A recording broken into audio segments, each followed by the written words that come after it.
All right.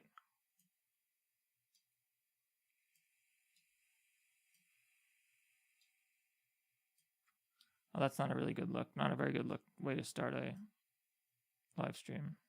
Hey, hydrated. I guess it's fine. No one will know. Oh, I'm hydrated, although I don't have water on me. That's foolish. I should get some.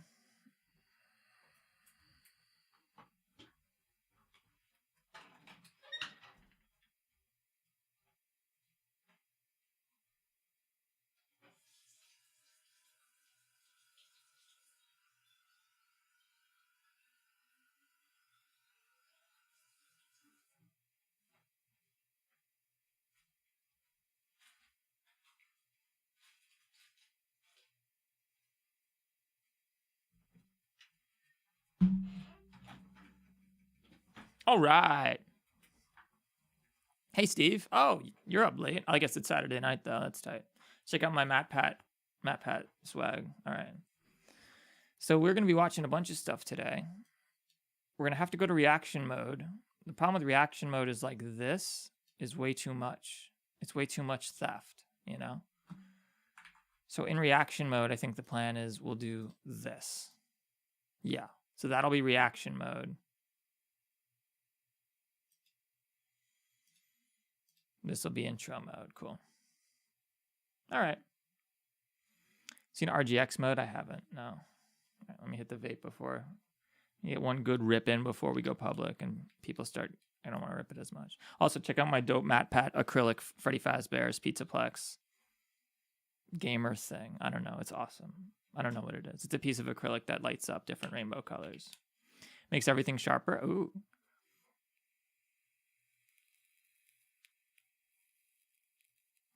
I didn't ping Steve directly. What are you talking about? Actually, I need a new cartridge. One sec. Good thing I checked. See?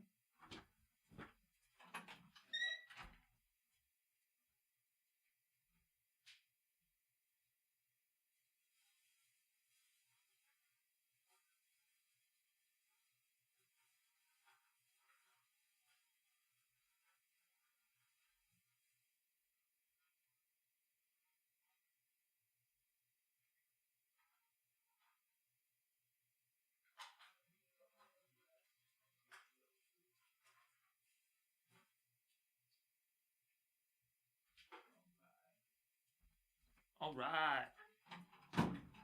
Got the NDS loaded up. That's the nicotine delivery system, obviously.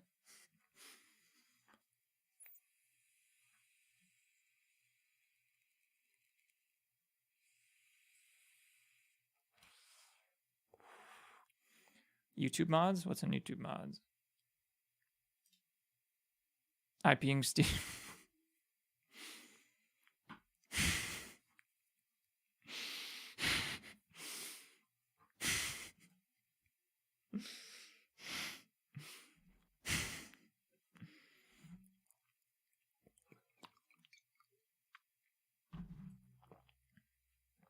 Nice. Okay.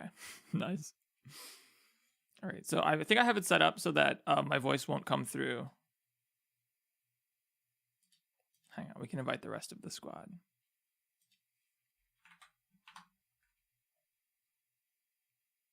If we can set it up, this shouldn't be too loud.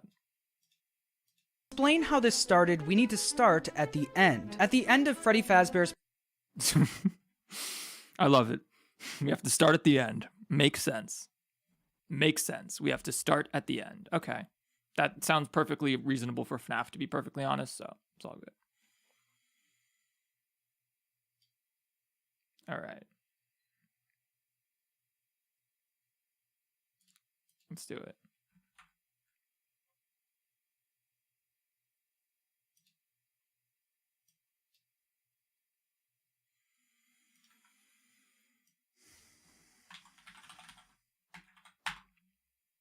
All right. We invited 504 people. That should be enough.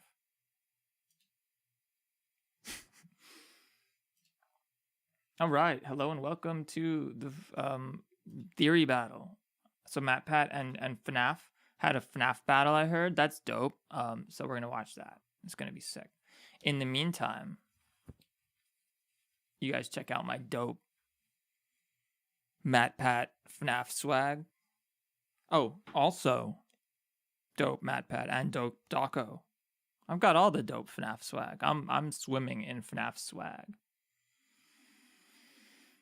Hey, Aid, Jimmy Duck, Steve, Plague, Skillset, everybody, Killer. Yeah. So we got all the Fnaf swag going on. We're in perfect Fnaf reaction condition. Puro could never be late. Thank you, Puro. I appreciate it. Oh, we should probably call it Battle of the Fnaf Theorists. That's a good name. What are we doing? We are reacting to some theories. That's what we are doing. We got a bunch of theories to react to today. That's for sure. Okay, so let's fix the camera. Boom. Hello. Okay. All right. Let's so we got, I think, 3 videos to catch up with. So we have FNAF's latest theory, which is going to be a definitive FNAF timeline / also, from what I understand, it's also going to be sort of like a part 4 of his solving security breach theory, which we watched earlier. So that's dope. And come on, mods, get your shit. And so we got this video, which is a shorter one. Then we have a new MatPat FNAF theory that just dropped. And then we have, oh my gosh, what do we have after this? We have, oh, the FNAF battle. Yeah, of course. We have the great FNAF battle. So that's what we have to watch after this. So we got a bunch going on. It's going to be fun. Hello, Thief. You soon better after the recent video? Yeah, I'm soon better. I'm super soon better. Thank you so much. So let's do it. Hopefully this won't come through the microphone because I'm not wearing headphones because it messes with my hair. That was not what I meant to do.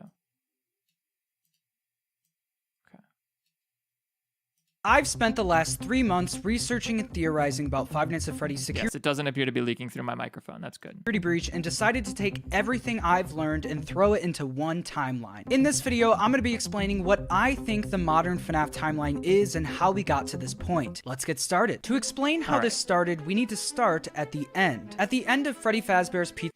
That is the most FNAF thing I've ever heard. Not like FNAF, the guy, like Five Nights. That's the most Five Nights at Freddy's thing I ever heard. Like, all right, to start, we have to explain. To start, we have to start from the end to explain. Like, yep, that sounds just like Five Nights at Freddy's as far as I'm concerned.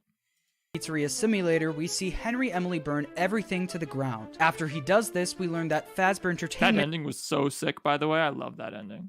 ...is no longer a corporate entity. There is no need for you to return to work next week, as Fazbear Entertainment is no longer a corporate entity. But if the company no longer exists, how does the Pizzaplex and the VR game become a thing? Well, basically, someone restarted Fazbear Entertainment as an LLC. My friends over at Game Theory made a fantastic video on this, so shout out to them for finding it because that is wild. So after the events of Pizzeria Simulator, someone restarted Fazbear Entertainment. Judging by what I found in my past videos, I believe this to be sometime in the early 2030s. After someone restarts the company, they try to cover up and make light of... Shit. Early 2030 sounds like a pretty...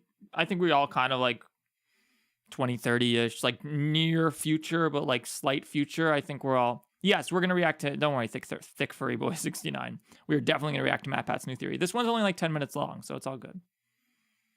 Fazbear Entertainment's bad reputation by hiring an indie game developer to make games based on the events that occurred in their past. Fazbear Entertainment LLC then hires a third company called Silver Parasol Games to make a VR game also based on the tragic events that occurred in their past. But for some reason, Fazbear... FYI, just speaking of Steel Wool, straight up, I thought Hello Neighbor 2 was fun. You want to hate that game so badly just because, like, it's $40 and they clearly just chopped 2 levels out of the game and withheld them as $30 DLC and stuff. But like, I actually liked the game. So I'll make a video on it. Fazbear Entertainment doesn't tell Silver Parasol Games that they also hired the indie developer. They lied to all of us. Right. They told us that my favorite voice actor in all of FNAF game was to undo the bad PR done by a rogue indie game developer. But that's not true at all. Fazbear Entertainment hired the game developer. During development for the VR game, someone went into the office overnight and dropped off a box of circuit boards. They left little to no details about the parts, just telling the team that if they scanned So the assumption here always was like, yeah, these circuit boards are from the animatronics or whatever at the end of FNAF 6. My assumption was that they're from the animatronics in FNAF 6 and that they contain the remnant or the agony or whatever the hell you want to call it these days. Boards into the VR game, it would speed up development. But when they scanned them, it actually unleashed a virus into their system in the form of Glitch Trap. Indeed. One of the QAs for the game, Jeremy, was the first victim of Glitch Trap. While playtesting the game, also, Jeremy... if you guys end up enjoying the stream just started, so I'm not going to ask you right now, but if you do end up enjoying it, make sure you hit the like button. I appreciate it. It makes me feel better. I don't think it does anything else, but it makes me feel good about myself. Started to become a shell of what he once was. Oh, wait, with him ultimately... I don't have my alerts set up here. One sec. Joker, I got you. Don't worry. I got you.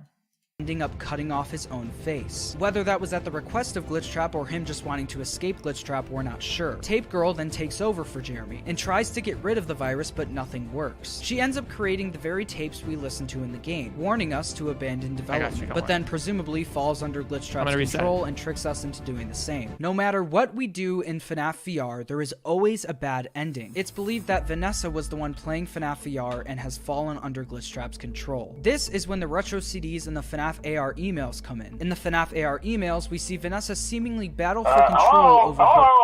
Oh my gosh, Joker9112, thank you so much for your $2 super chat. The Theorists cinematic universe. Yeah, for real. Own body while Glitch Trap tries to take over. We also hear Vanessa in what seems to be company-mandated therapy sessions in the retro CDs in Security Breach. Just like Lewis, the therapist also recognizes Vanessa's odd behavior, like her talking to herself and her being manipulated by someone, presumably Glitch Trap, in an encrypted conversation. But a routine check of your online history has revealed that you've spent quite a bit of time with someone in an encrypted conversation. Now it is revealed that patient... Oh, I thought you guys couldn't hear for a second because we added another audio source. 46 might be the one manipulating Vanessa, and whether you believe Patient 46 to be... This is water. I mean, it's a Topo Chico bottle, but it's just water. And even if it wasn't, it'd be Topo Chico. The Tape Girl or Evil Charlie bot or Evil Elizabeth bot, it's pretty clear that 46 is on Glitch Trap's side, so it's probably Glitch Trap manipulating her either way. Then, both Lewis and the therapist mention that Vanessa is making a costume. This is the one piece of information that connects everything together, along with Lewis and the therapist. For me, the fact that Vanny has been was the one, like, we have that tape, knowing that that's Vanessa and knowing that Vanessa made the bunny costume, like, that's one of the things that's made me convinced, like, yes, Vanessa has to be Vanny. Like, I've been so convinced. Conversations, the costume is also mentioned. Oh, Aid, I saw your donation before. I got you. Hello. Thank you so much, Aid, for your 5 chips. This ain't much, but it's honest work. Thank you so much. I saw it, but you're right. I missed that one. At the end of the Curse of Dreadbear during this conversation. Yes, I have it. I made it myself. I think you would like it. Yeah. This basically confirms to me that... So wait, where did that come from? Curse of Dreadbear during this conversation. Okay. Dreadbear. Curse of Hello. 100,000 challenge with 0 videos. Thank you for, oh my gosh, $5. He's made lots of FNAF theories more than other games like Minecraft, Portal, Bendy, Baldies, and more. No wonder he's very known for FNAF. Indeed. $5 super chat. We'll do the playtime, the Project Playtime dance for that. Okay. I made it myself. I think you would like it. This basically confirms to me that most of the retro CDs take place during or close after FNAF VR and before Vanessa even Why gets does FNAF lore keep Pizzaplex. getting more confusing? Because they don't just drop it and do a reboot. Because they don't just be like, okay, you know what, we're good, it's done, let's just move on. They just refuse. Speaking of the Pizzaplex, it was shortly after FNAF VR that Fazbear Entertainment started building the Pizzaplex. Yeah, we can actually makes see sense. it being built in the FNAF VR Christmas update. It was during the development of the mall that someone ordered it. I forgot all about that. You see the Pizzaplex being built in the Christmas update. I totally forgot about that. Good call, FNAF. Being built in the FNAF VR Christmas update. It was during the development Joker. of the How about mall you? that someone ordered it to be built on top of an old Freddy's Pizzeria, the same restaurant that Pizzeria Simulator took place in. We see this in the messages found in Security Breach. Construction update. Every day there's a new problem. We pour a new section of track and as soon as it dries we start to see cracks. I'm worried we're building over a sinkhole here. Before construction was approved, there was a site evaluation, right? Who got the mall built over the old pizzeria? Well, it depends. Hey, Phantom. Why is Chica hot? Chica's not hot. Everyone knows Foxy's the hot one, guys. Duh. Depends on what you believe. Once again, it could be Vanessa or Patient 46 or Elizabeth. Shortly after the development of Fnaf VR and the mall starts getting built, we see the rise of yet another Fazbear Entertainment project. This is why Markiplier is my favorite FNAF character. People ask me who my favorite FNAF character is. I say Markiplier because canonically Markiplier is actually in the FNAF universe. He's canonically... He served as a representative in the FNAF AR advertisement, which was in universe. It exists in universe. So thus Markiplier exists in the FNAF universe, and thus Markiplier is my favorite FNAF character. If you ask me who my favorite animatronic is, that gets more complicated. My favorite FNAF character is Markiplier, 100%. Project, the Fazbear Funtime Delivery Service, aka Fnaf AR. We know that Fnaf AR takes place shortly after Fnaf VR because he likes in his the hard Ultimate cuts. Guidebook, I noticed FNAF likes his hard cuts. Notice he did a hard cut right out of this back to his face. We know that Fnaf AR takes place shortly after Fnaf VR because in the Ultimate Guidebook they say that... Is this my second live stream? No, this is like my 105th live stream, I think. Takes place shortly after Fnaf VR because in the Ultimate Guidebook they say that with the success of the VR game an interesting question arose. What if fans could insert FNAF into the real world? There was genuinely so much lore thrown into Fnaf AR that even the Ultimate Guidebook stated that the game is a quote massive expansion of game lore. The Fazbear Funtime Delivery Service is a real-life delivery service in universe where you can get animatronics sent to your door, which so is why Markiplier is the best FNAF character. But Fazbear Entertainment actually outsourced the service to a separate company, leaving them in charge of delivering and handling the animatronics. Once you load up the Fnaf AR app, you quickly realize that the service has a major virus attached to it. Instead of the animatronics coming to hang out with you, they come to kill you. We learn more about how this virus got attached to the service in the emails we get throughout the game. The emails tell the story of 5 employees, Anna, Mark, Raha, Steven, and Daniel, and how they accidentally scanned one of the circuit boards of a vintage animatronic into their system, therefore causing the virus to occur. Sound familiar? Because that's exactly what happened in Fnaf VR. I think it's fair to say that whoever sent those circuit boards to the VR team knew what they were doing and wanted to do it again. Yes, whether it was 46. the same person or Vanessa carrying on the mantle, I'm not sure. But someone else had to have planted the circuit boards before Vanessa was even possessed. Shortly after the virus takes over the delivery system, Anna gets an email from the legal team at Fazbear Entertainment, basically telling them to cease all work on Fazbear Entertainment properties. They actually told all of their contractors to stop working, which presumably includes the FNAF VR team as well. This most likely occurred because of a lawsuit that was sent to Fazbear Entertainment because of the Jeremy situation. It really feels like this project is in trouble, in no small part because of the lawsuit, I'm sure. There has to be a lawsuit. There's no way there isn't. Although they get ordered to stop. Super chat. Holy crap, another $5. You guys are super generous. Thank you so much, Grace and Spencer. Love your contact. I think you meant content, but thank you so much. I like your profile picture, Donkey Kong.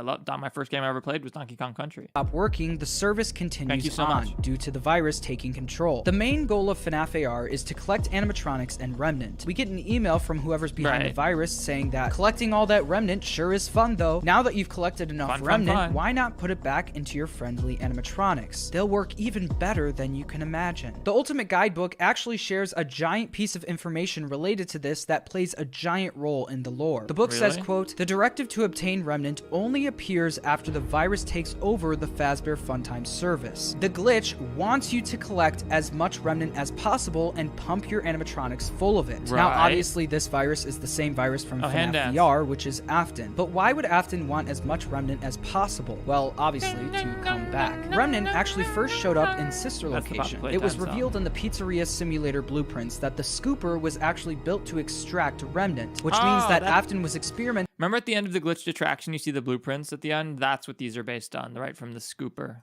Blueprints that the scooper was actually built to extract remnant, which means that Afton was experimenting with remnant in his sister location bunker, either to help himself live forever, help bring his kids back, or both. Afton's need for remnant is highlighted in the Ultimate Guide. Quote, the Aftons seem to believe that remnant is the key to power and eternal life. They want as much of it as they can get. Afton has now turned the Fazbear Funtime delivery service into his own personal remnant farm. And while Afton is the virus itself, I believe Vanny is the one writing the emails based on the repeated use of the word fun. Are you having fun yet? It will be fun.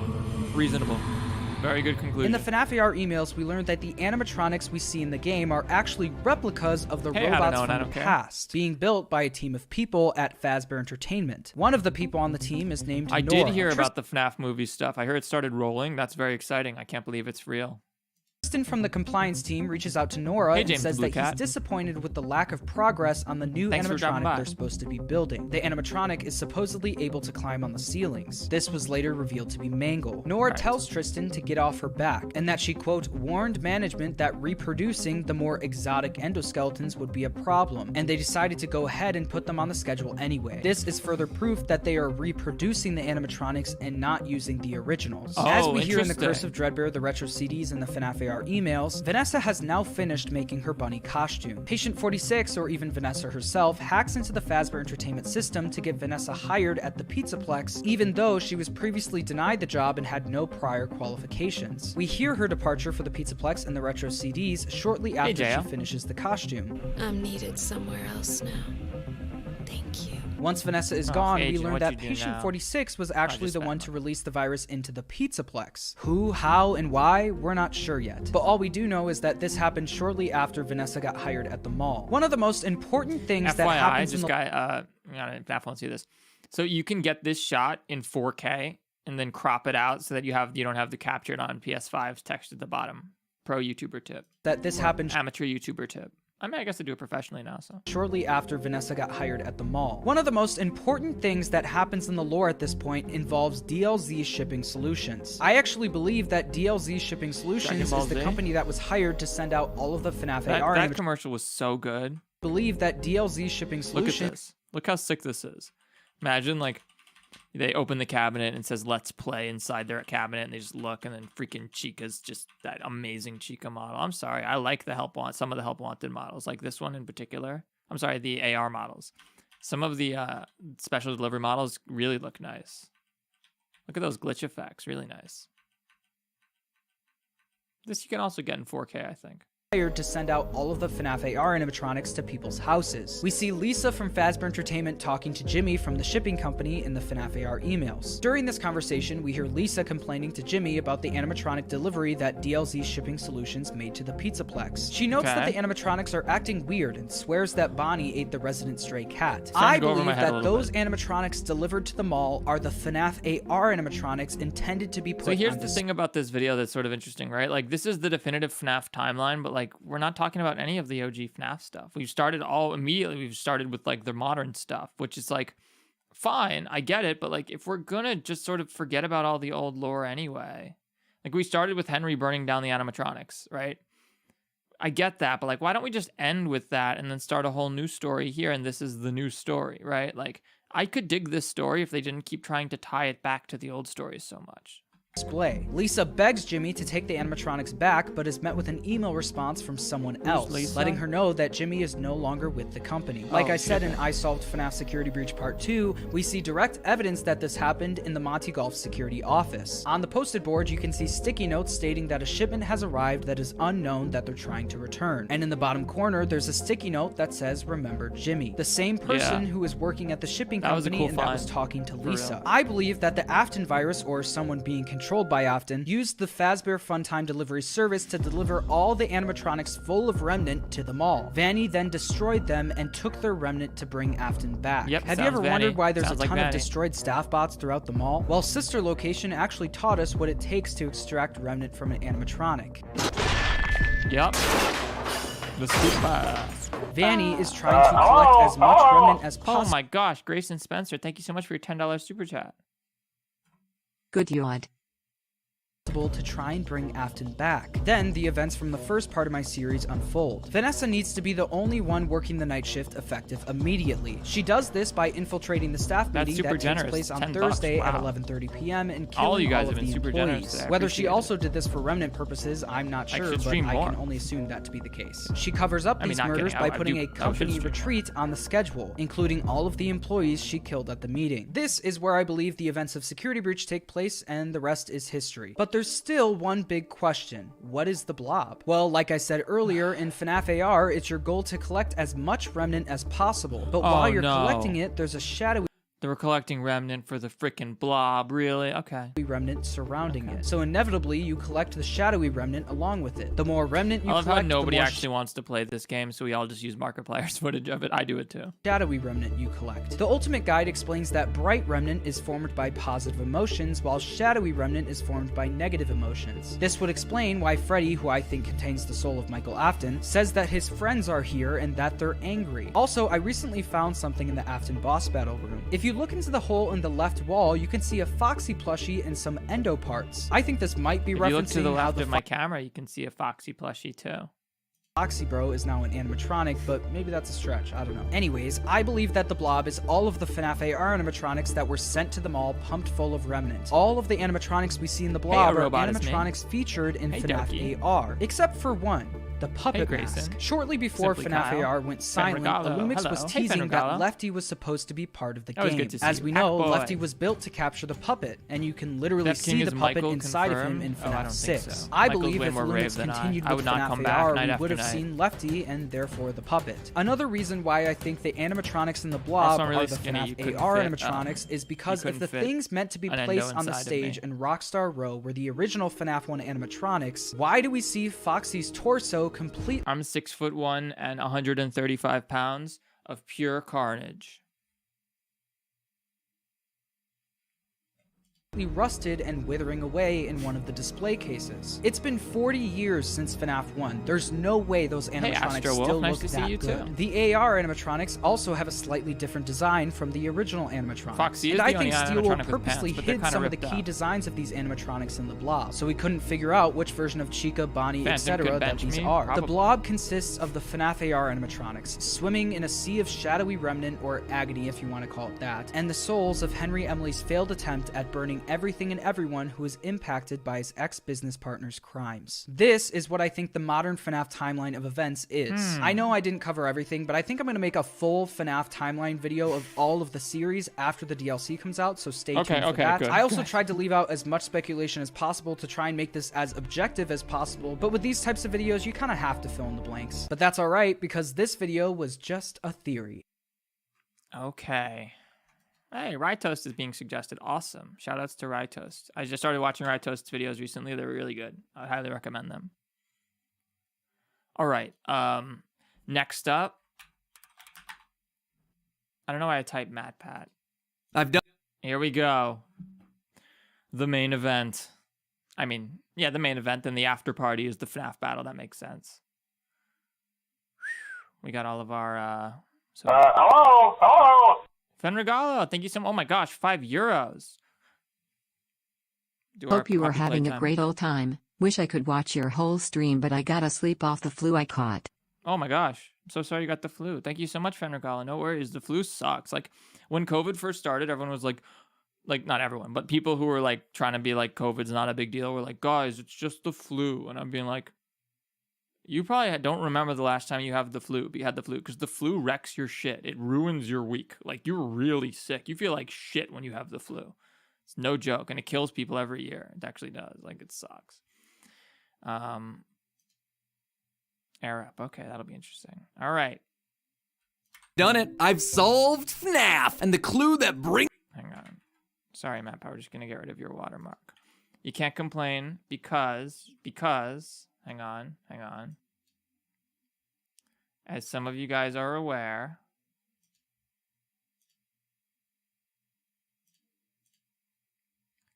we got all the MatPat merch. We got the MatPat shirt. I got like mad MatPat hoodies right there. We got the MatPat Freddy Fazbear's, what do you even call this? Freddy Fazbear's acrylic, Pizzaplex acrylic RGB gamer awesome shit. We love MatPat. And we got some Daco plushies there too. So we got it all. All right. The main event is here. Oh my gosh, there's so many of you guys here. Thank you so much for watching, and thank you so much for hitting the like button on the video. I know it's asking a lot. You have to spend $12 to press the like button. So, no, I'm kidding. You know, it's free. All right, Ender Boy, Misting Wolf, but where's Theft King merch? Oh, funny you mention. If you check my Twitter, you can see you can, well, we'll pull it up really quick. We'll pull up the theft plush. Hang on. So the theft plush is on the way. I promise you guys. Okay, theft plush. Hello? Here we go. That's the wrong one. Hang on. Cool shirt. Oh, thank you so much. Here we go. Boom, open original. Hey, so here's the blank of the first prototype of theft plush. So we have to get the eyes and sew the mouth on and stuff, but this is the overall shape of theft plush. So far, it's the plan. And also, we got to put the floof on. We're going to put more floofy floofs on. And if people buy this one, then the plan is, what I would like to do, if people buy that one, is to then do a beanbag one, long theft. So this guy, do a beanbag long theft king.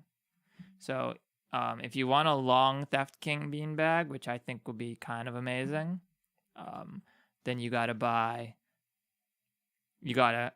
order this one in a couple weeks when it becomes available for order. So, and the file name is lovely. It's mock-up of the gray dog with shorter fabric. All right. So that's the theft plush. I'm working on it, guys. It's, I've only been doing YouTube a year, so the fact that we're getting plushies out a year later and are at 210,000 subscribers is kind of ridiculous. So thank you guys so much for your support. It looks like a ferret. Yeah, I know. Actually, funny you mentioned that because we had a lot of some of the earlier designs that we did were really adorable. Like, check this one out, right? If you look at some of these other designs on here, like some of them were so adorable, but some of them looked a little too like a little too squirrely. Like, I'll show you here. Like these looked a little bit too squirrely for my tastes. That we ended up going with this one down here. And so, yeah, we're going to have like the floofy tail on the fur for that one. All right. Enough adorable plushies. So, yeah, very exciting. I can't wait till I get my prototype. And Phantom, don't worry, I'll hook you up. Well, I will hook you up, but you should also buy them because I need people like you to buy them. All right. All right, let's do it. The FNAF lore check-in. I haven't mixed this yet, so. Theftster plush when? I don't know. Blob. I'm not giving Blob one for free because they're just going to put it in the microwave like they did for their Pop Goes plush. You know what I mean? So, can't risk that. All right. I've done it. I've done it. I've solved FNAF. And the clue that brings it all together is this. Don't you hate getting killed by obscure secondary character? No, Matt, Pat, that's not the clue. Oh, we got a bunch coming in. Mads Benjamin Gaming, thank you so much for your 17 Danish kroner. Long time no see, Theft. Good to catch a stream again. Nice to see you again too, Mads Benjamin Gaming. I appreciate it. Thanks so much. Shout outs to the Danish. Hello? Fen Regalo, thank you so much for your €2 super chat. I thought you were leaving. Beanbag adorable. Oh, I know, right? It's so cute. I love it too. I really want to do it. So we need to make sure we buy all the the first rounds so that we can do the beanbag plush next. All right.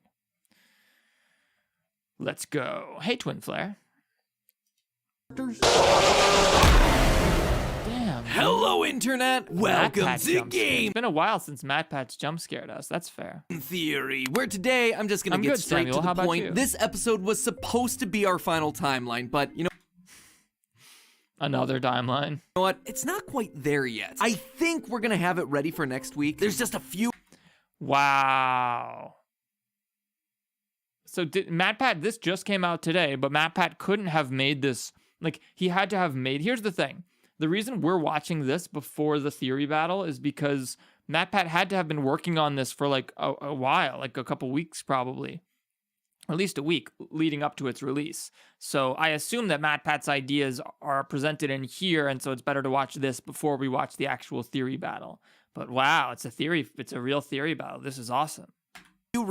For one thing, I'm glad that people are like stoked about talking about FNAF again. That's cool. Like talking about FNAF lore, like anything that gets people excited about FNAF lore is cool, right? Jail, make your plushie. I don't know how to make plushies. Someone else is making my plushie. I have the SCP store people helping me. That we need to iron out about Elizabeth's death specifically, but otherwise, I feel really good about everything we've pieced together so far. That said, I wanted to put this episode up first regardless because it dives into a section of the timeline that's likely going to be controversial, which is also a bad thing because it's the beginning of the timeline. Nothing like starting off on the wrong foot, you know? So that's interesting. So MatPat's going to start from the very beginning, whereas FNAF started like basically skipping the whole beginning. Like he rushed, he not rushed through, but breezed through the start. 1 sec, I'll be right back. Literally 10 sec.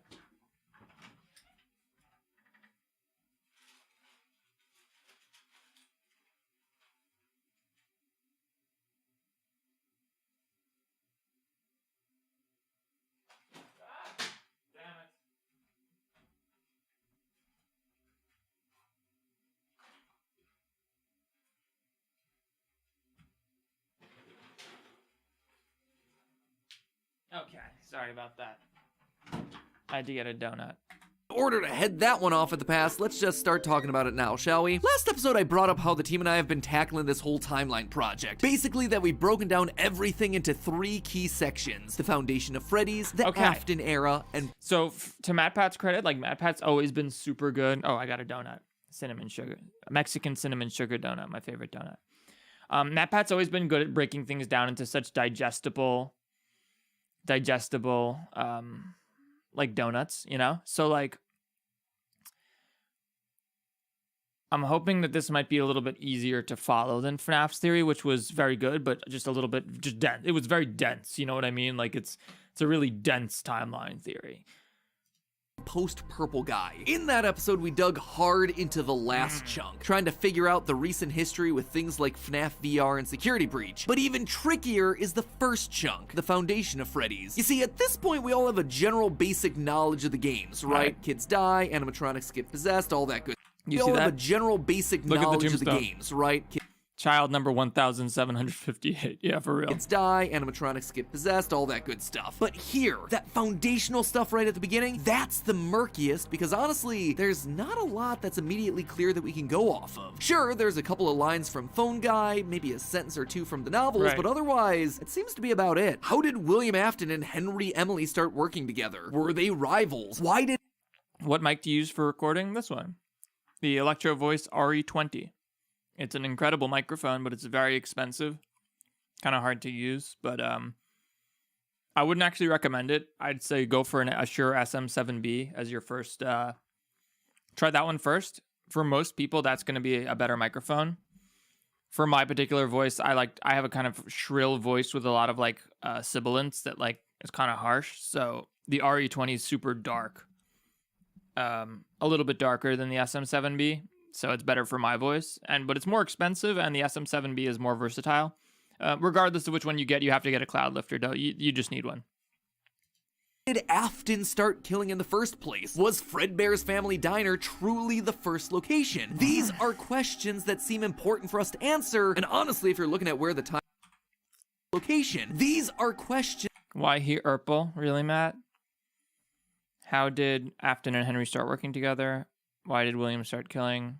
That seem important for us to answer, and honestly, if you're looking at where the timeline of Five Nights at Freddy's really begins, it's with those sorts of questions. The only problem is that the answers just might not exist anywhere in the canon yet. Or so I initially thought, which brings us to today's episode. I suspect that there may be a way to answer some, if not all of those questions using a mix of evidence from the games, the books, and real-life lore. In the process, I think it'll help us get a better understanding of William Afton's motives, while also outlining a rough sequence of events that'll ultimately help place locations and other things when I tackle the full timeline of the series next week. And all of it hinges on one thing: a set of obscure secondary characters named the Mediocre Melodies. No way, Orville Elephant, Ned Bear, Pig Patch, Happy Frog, and of course, Mr. Hippo. Sometimes a story is just a story. You try to read into every little thing and find meaning in everything anyone says, you'll just drive yourself crazy. Yeah, I know, Mr. Hippo, I get it. That has been leveled at me more times than I can count. But I think in this case, we actually didn't read into you enough. You see, when the Mediocres were first introduced in Pizzeria Simulator, that would be the ultimate troll if the literal like call out, the literal MatPat call out that's got put into FNAF ends up being the clue that that ties it all together. That would be such a good Scott Cawthon troll. Like, that'd be such a good troll. I believe Scott could do it. I believe Scott would do it, straight up. That would be fantastic. I would love that. Community largely dismissed them. And why wouldn't we? This is a game where you're pulling animatronics out of a dumpster. Trash and the gang are literally made of garbage. Why would we think that some random barnyard-themed characters would be worth our attention when there was already so much established lore inside of the thing? We beat the game, we solved the lore, we moved on. Then Ultimate Custom Night released, and there they were again. It was strange to see them fill so many slots, but I don't know, there was also Trash and the Gang, and Music Man! Other random pulls from the character deep cuts, so maybe it was just Scott trying to fill out the roster. But then something unexpected happened. Well, they were mostly treated as a joke. If you died to them, every once in a while they'd give voice to the most... Why does MatPat, in these circumstances, why does MatPat 720p the footage? Ultimate Custom Night is 1080p. Why does he 720p the footage? Why he could just use 1080p footage? Why does he put the frame around it? Important character and mystery from the game. The one you shouldn't have killed, Cassidy. We've only just begun. I will never let you leave. No, I it's will gone. never let you rest. It was a huge revelation, and the lines that they spoke ultimately helped us to determine that Custom Night was William Afton's endless torment at the hands of the spirits inside the Golden Freddy Oh, I'm using this in my videos coming forward. I'm stealing this from you, MatPat, sorry. suit. But again, I mean, not sorry. I steal all MatPat's editors' really good edits. none of us ever stopped to consider why them? Why these characters? Why were they the ones that Cassidy was choosing to speak through? Why are they here? Well, after doing a lot of research for the grand overall timeline, now I think I know. The mediocre melodies were Henry's creation from a time before he and William started working together. When the two men merged their ideas together to form one company, the mediocres became temporary characters at Fredbear's Family Diner before eventually being retired and largely forgotten. Whoa, that's cool, dude. That's really cool. That's a really cool idea. It's almost like Elon Musk, who claims he started PayPal, but he actually owned this website called X.com that merged with another like payment website and became PayPal. And they didn't use any of X.com's technology or anything. They just planned to use the name. They thought X.com was a good name, but then they didn't even use that. They called it PayPal. So like all of Elon Musk's shit just got like tossed out, but he still made billions of dollars. So.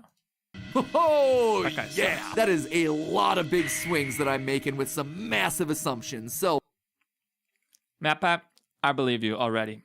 I know you're right. let's just rewind and take it one step at a time, shall we? First, how do we know that the mediocre melodies belong to Henry? Well, let's just look at their design. It's very simple. They're similar to the Endo 01 designs from the Fnaf 1 animatronics, but even more rudimentary, with less flexible joints and less complex wiring. Yeah. But the important point here is that for each one, the upper jaw and the lower jaw are entirely separate, operating using a very basic hinge towards the back of the head, or two metal bars that slide up and down along the side. And you see, that right there is what tells us they belong to Henry. Well, there are plenty of animatronics that fall into a nebulous zone of who designed them. There are a few pieces of tech that we can definitely trace back to their original creator. The Funtime animatronics, for instance, definitely came from Afton. Not only were they designed with the intent of luring and capturing children, something that just doesn't jive with Henry, but the blueprints outright have Afton Robotics written in the corner. Not much you can do to deny that one. Sound illusion discs? Another Afton creation, considering the backs of them are stamped with his company name as we see in the graphic novels. But the one I'm most interested in today is Lefty, the animatronic designed by Henry used to capture his daughter the puppet during FNAF 6. That was clearly not an Afton project. This was purely Henry's doing in secret. So, knowing that, did you happen to notice the two straight metal rods in the schematics with the jaw fully detached from the top of the head? It's an exact match for the design of Happy Frog. It's a Henry signature. But why does that matter? Well, the designs of the mediocres also perfectly match up to the first generation of Freddy, Foxy... That donut was so good. Oh my god.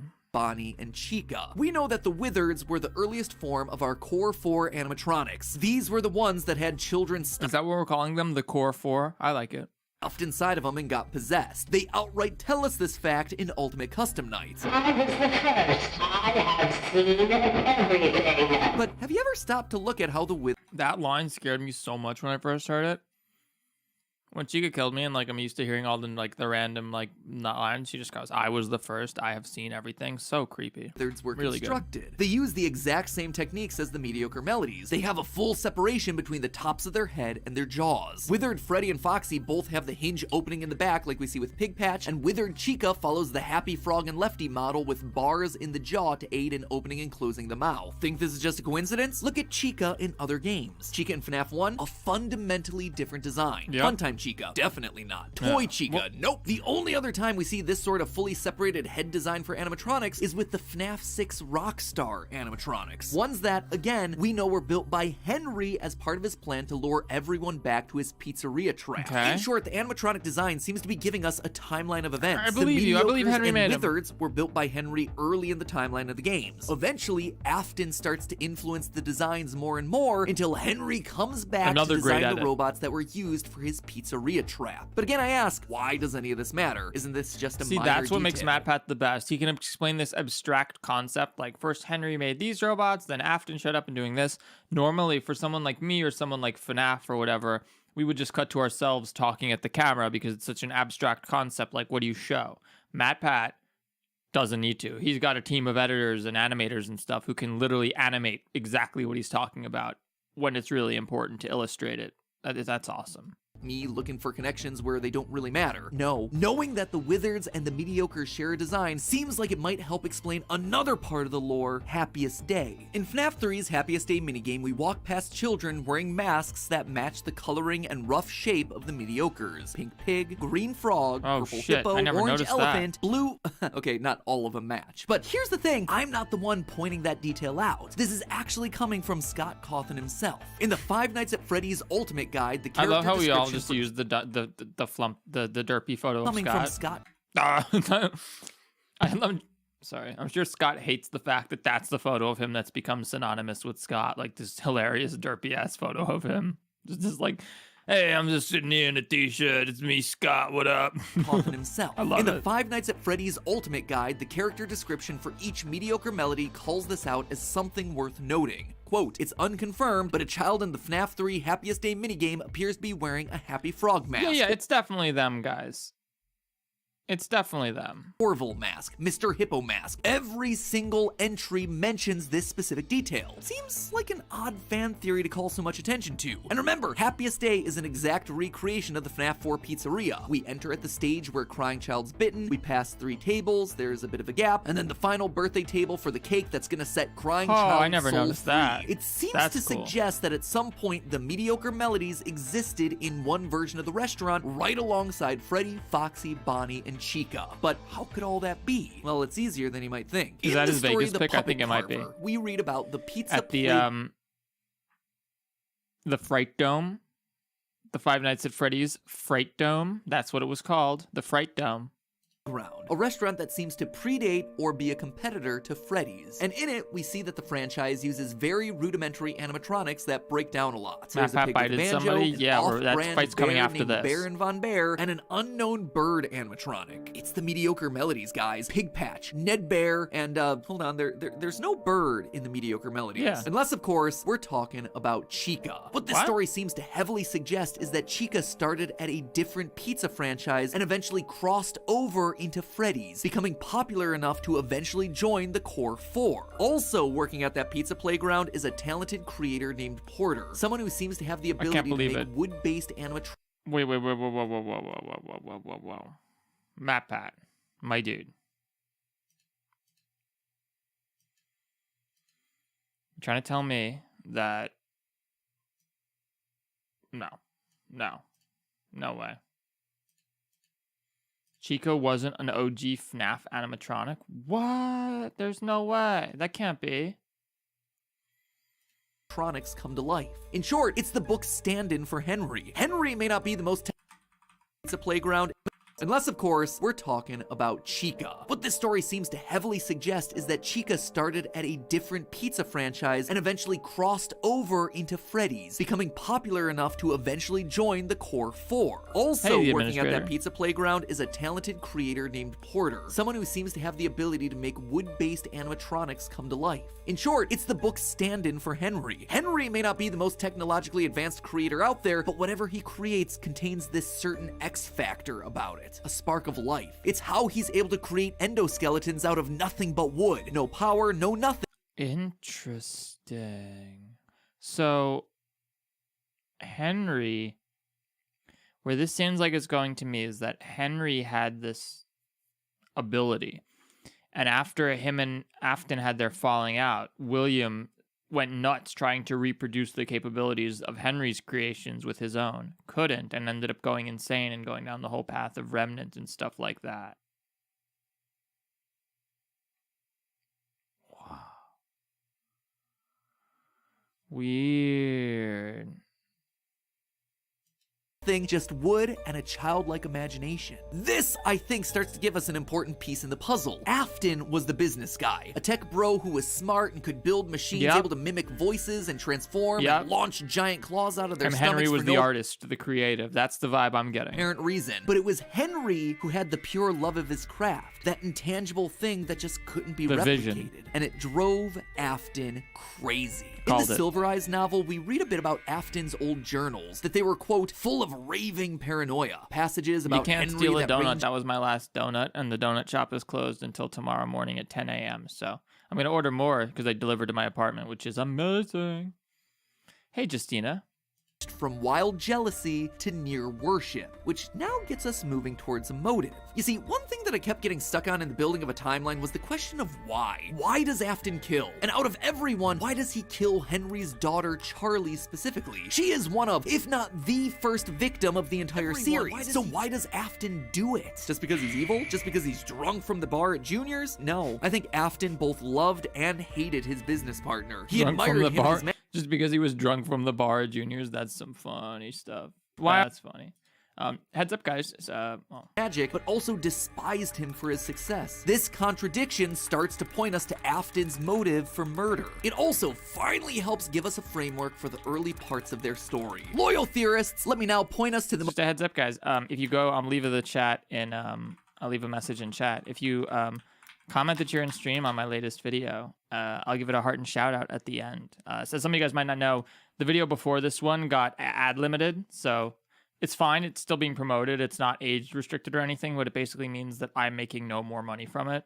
So I made money from on the video in the first 2 days, and now it's just gone, like nothing. They're not running any ads on it because it's such a controversial video. So head to my latest video, and then just leave a comment that you're in the Fnaf battle stream or something like that, and at the end I'll give you your shout out. And also leave it open in its own tab and keep it playing on loop on every device in your house while you sleep, so I get that sweet watch time.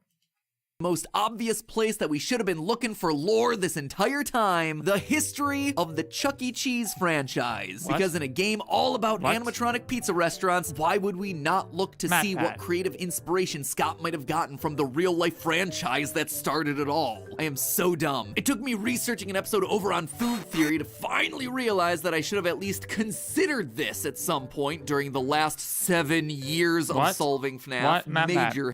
I just was not at, but I just passed a Chuck E. Cheese not long ago.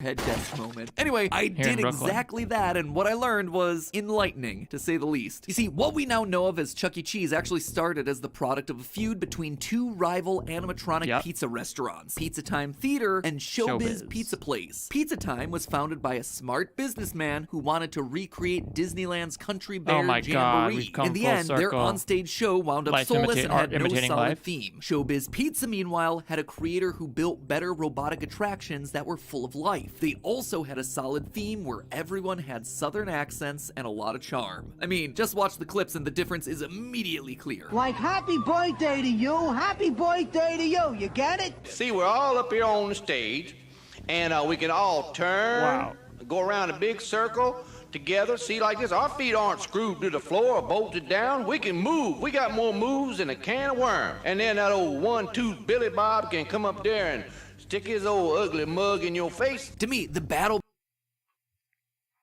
I'm trying to believe that, like, I went there when I was a kid. I went to stuff like that. We thought it was cute. And, like, don't think it was just because the VHS capturing is bad. Like, that makes it worse. But, like, no, it looked this creepy in real life. 100%. It looked just as creepy as this. Bolted down, we can move. We got more moves than a can of worm. And then that old 1-2 Billy... That freaking sheep is horrifying.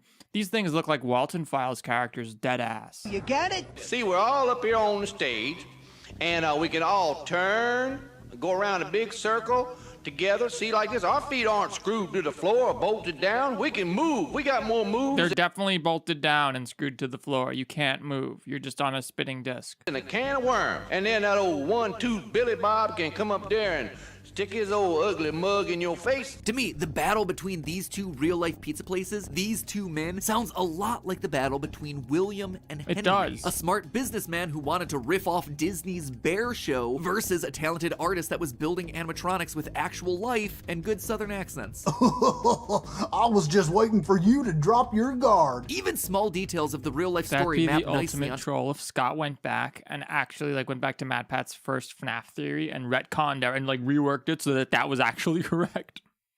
The games, like the fact that these pizza places had small cabaret stages off to the side for extra acts to get added later, just like how Foxy stands alone I heard in Thick Furry Boy. We're gonna watch after this. Pirate Cove. A separate act that we see was the last one added to the core group of 4. In real life, Pizza Time Theater, the one I most associate with William Afton, went heavily into debt and was forced to merge with Showbiz Pizza. That meant that, at least for a while, all the animatronics existed under one roof, but because the characters from Pizza Time were stronger for branding, specifically Chuck E. Cheese, that's the ones that they ultimately moved forward with. I suspect that something similar happened in the games. William's bear-themed restaurant went heavily in debt. He gets saved by his rival Henry, and the two merge their restaurants together to create Fazbear Entertainment. Chica, a mediocre melody, officially joins Fredbear's cast of friends, and the rest are slowly phased out to obscurity. And William, and that's how Chica was the first and has seen everything.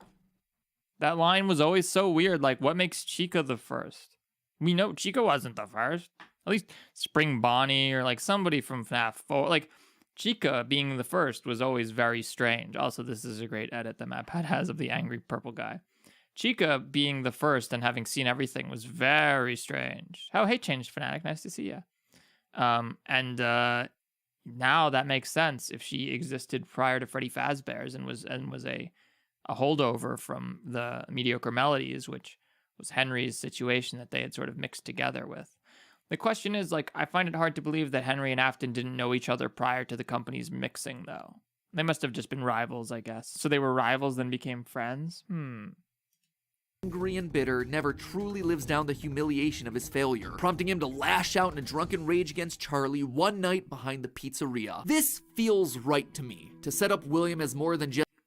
And so in his frustration, Afton killed Charlie, Henry's daughter.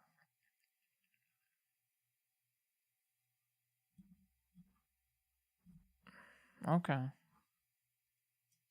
Just an evil purple guy. This flow of events actually gives him a reason to want to kill, a motive. It also aligns with a lot of the interviews that Steel Wool Studios has been doing recently. J-Top, creative director at Steel Wool, recently acknowledged how important it is for your horror villain to be an actual, fully fleshed out, tragic character. What the freak? Look what's behind him. Look at that. Look at that. Right above his head, to the right. That's horrifying, dude. That's terrifying. No, you can't give me a donut. I don't accept food from my viewers. I apologize. That thing is awful. You see that shit? It's right here. It's right here. That thing is terrifying. Holy crap. I hate dolls. Yeah, no, they're the worst. Super uncanny. Important it is for your horror villain to be an actual, fully fleshed out, tragic character. Try not to set out to make a cool looking villain. You know, go make a monster that have a reason for it. Look at like anthology horror. Also, if you have any questions for me that you want me to answer, you can also do that in the comment on my video. Go make a monster that have a reason for it. Look at like anthology. We're gonna go through all of Here's those. somebody doing something really, really bad. Like they murdered someone. Something happens. Often ironic. I like this guy a lot, by the way. I think this guy knows what he's talking about. All the interviews I've seen of him, I like. Yeah, he seems really passionate. I dig him. Ironically, that then you live in New York, right? Yes, I live in Brooklyn, Joe. Right. Comes back to bite them. Stop spamming. You're gonna get timed out. A situation is created, and then they're judged and they get their just desserts. Every big horror icon. Thick Furry Boy 69 says, Theft, did you hear Dako got FNAF Plus gameplay? Yes, I did hear that. We're gonna check it out after this video, definitely. It essentially fits that structure. What's my favorite food? Why is Sour Freddy Patch Krueger popular? Well, it's a revenge story, isn't it? Miss Voorhees, it's a revenge story. These aren't just like these supernatural forces that came out of nowhere to just hurt people and punish. This is important, and I've said that the problem with Afton is that for so long he's been a force of nature villain, right? And in Security Breach, he's a force of nature villain. He doesn't feel like he has a motive or a matter. He's just evil for the sake of being evil, And so I'm glad that he's saying like, yeah, we're not, I'm not into the most compelling villains, the most compelling antagonists are the ones who aren't force of nature villains. They have some depth to them. Other than there's people who go too far. Like if you ever read the comic or seen the anime Dragon Slayer, it's like, okay, guys, you don't need to just like have this horrifying spider kid who's like a just horrible person, and then right the moment he dies, you give me like a 15-minute long exposition about why I should feel bad for him. That's not how you do it, but there were results of other wrongdoing. William Afton, if I'm right, follows this exact pattern. His jealousy over Henry's skill causes him to lash out, which in turn dominoes to him building the very robots that'll eventually take Elizabeth and his crying child son away from him. The other thing that this mediocre eventually take causes him to lash out, which in turn dominoes to him building the very robots that'll eventually take Elizabeth and his crying child son away from him. The other thing that this mediocre melody timing issue may help explain is Cassidy's death. In the Fazbear Frights books, there's Andrew, who's basically the book stand-in for Cassidy. I know we're always supposed to take things in the books with a grain of salt, but Andrew why do they do this? Why don't they just give them the same freaking name? Angry spirit that keeps William's soul tethered to a hellish purgatory so it can be punished again and again and again. He's also known to have had his body... Lillard is going to play William. I don't know who that is. Hang on, let me look him up.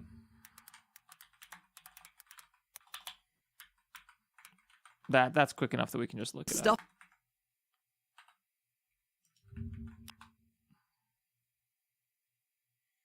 Okay. I dig it. Inside of Golden Freddy. So really the connections between the two cannot give me a donut, I already said. Andrew has two unusual details about him. First, he wears an alligator mask. Second, and even more strangely, it's repeatedly made clear that his soul is attached not to an animatronic or an endoskeleton or anything like that, but to a battery pack of all things. Now that's just like the melodies. Unusual. He's stuffed into Golden Freddy, but his soul is in a battery pack. Where in this franchise do we see animatronics using battery packs, let alone off-branded animals using battery packs? Oh wait, it's the mediocre melody. Opera sponsorship when? I'd love one. The thing is I already use it, so why do they need to sponsor me, right? Plus, like, I'm not a huge streamer. Like, my YouTube channel has been pretty successful, especially for having done it for less than a year. But my streams are not quite as like... Someone with equivalent streaming success to my video success would be getting like 1,000 concurrent viewers every stream. Could they possibly have been around? No, vaping is bad for you. Yeah, no, it's definitely really bad for you. You shouldn't do it. But I'm allowed to. I'm only 1 year sober off of heroin, so I'm allowed to vape. I smoked cigarettes for 7 years. I don't smoke cigarettes anymore. I don't do heroin anymore, but I'm allowed to vape. There's worse things you could be doing. During the missing children's incident? Yes. Given what we already talked about with the Generation 1 Freddy, Foxy, Bonnie, and Chica matching the designs of the mediocre melodies, it's certainly possible. We also see that the Golden Freddy suit has the same I think I'm, 370 days sober now? Well, not sober, but sober of heroin. Let me see. I could tell you. I'm super proud. Obviously. Because whenever that video came out, here we go. That was on the exact 1 year anniversary. Yeah, so this video came out. The video I just posted in chat came out on the 1 year anniversary last time I shot dope. So, pretty cool. of design. In both the Fazbear Frights illustrations as well as FNAF 4's minigames, we see that Golden Freddy has the separated jaw controlled by two straight bars, just like Lefty you got a tricky and name just to like pronounce. Happy I Frog. apologize. And last but certainly not least, we come all the way back around to the point that I started. Oh, Dawko got trolled with a fake FNAF Plus demo by the dev. That sucks. I thought it was real.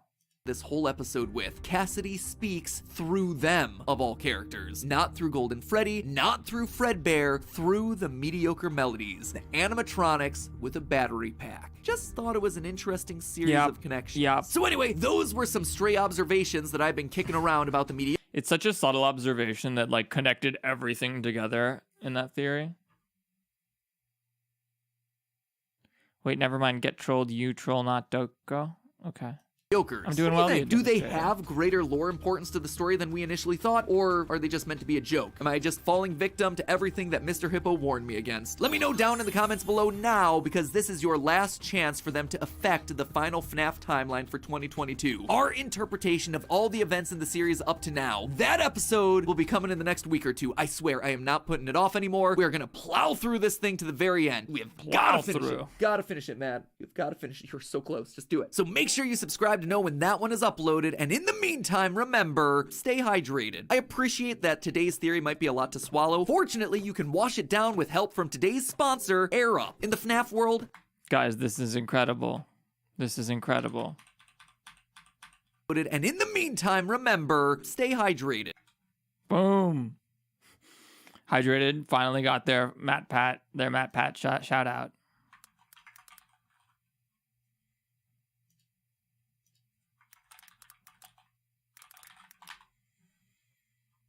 That's awesome.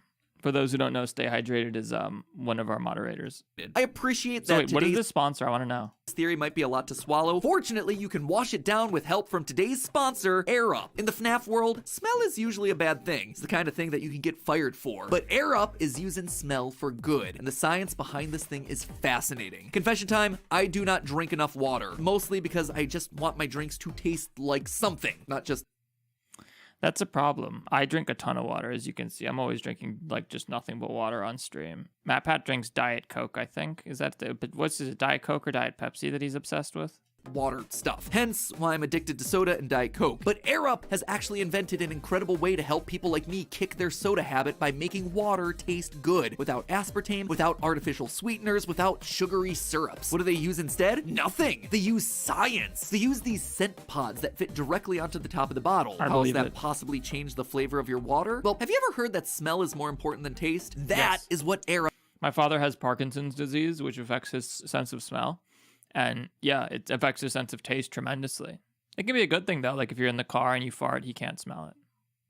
Is taken advantage of. These pods are full of flavorful smells like apple, peach, wild berry, which is my personal favorite. And by having the pods in front of your nose as you drink, it makes your brain think that that's what you're tasting. But in fact, you're just drinking good old H2O with no additive. I'm a lemon lime guy.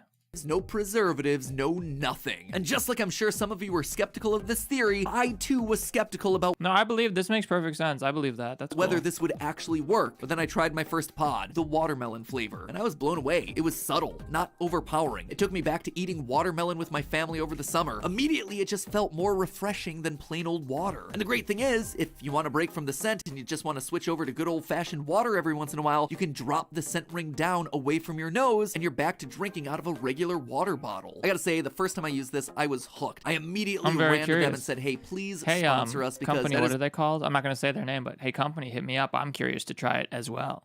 How strongly I felt about this product. I've been using this bottle constantly, especially during our long brainstorming sessions up in the FNAF attic, as Tom and Dan can attest to. And I genuinely believe that you guys are gonna love it as much as I do. So head on down to the description and check out the special bundles that they're doing right now for the holiday season. This is probably your last chance to get some of these awesome deals, so get them while you still can. I'm personally a fan of some of the strange flavor combos like raspberry, lemon, and mango I think it's cool. That you get as part of their naughty list bundle. Honestly, those would probably be a great gift for Afton. Just like regular lemon on the naughty list every year. Plus, not only are there great bundles, Air Up is offering you theorists 10% off when you use the code GameTheorists at checkout. Plus, guys, that's we don't have a stream without GameTheorists to get 10% off your order. So head on down to the description to check them out and see how crazy.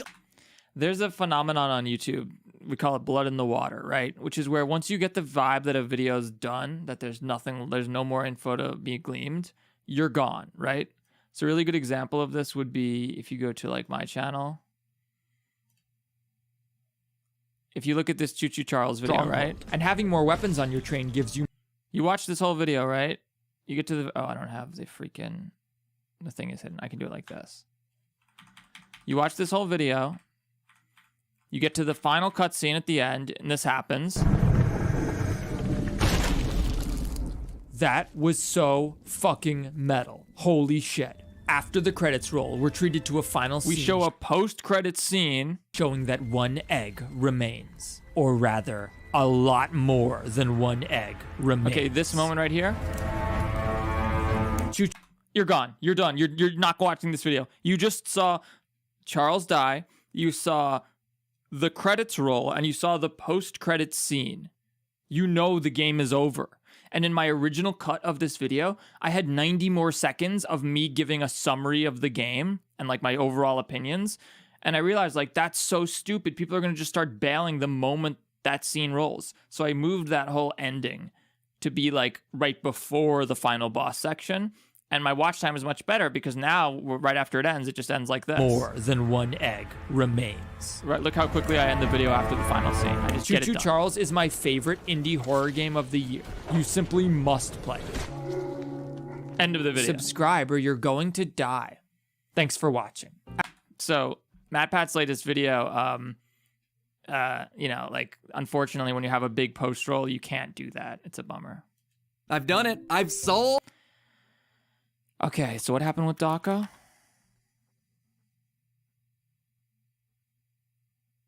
We can't watch a stream on a stream, right?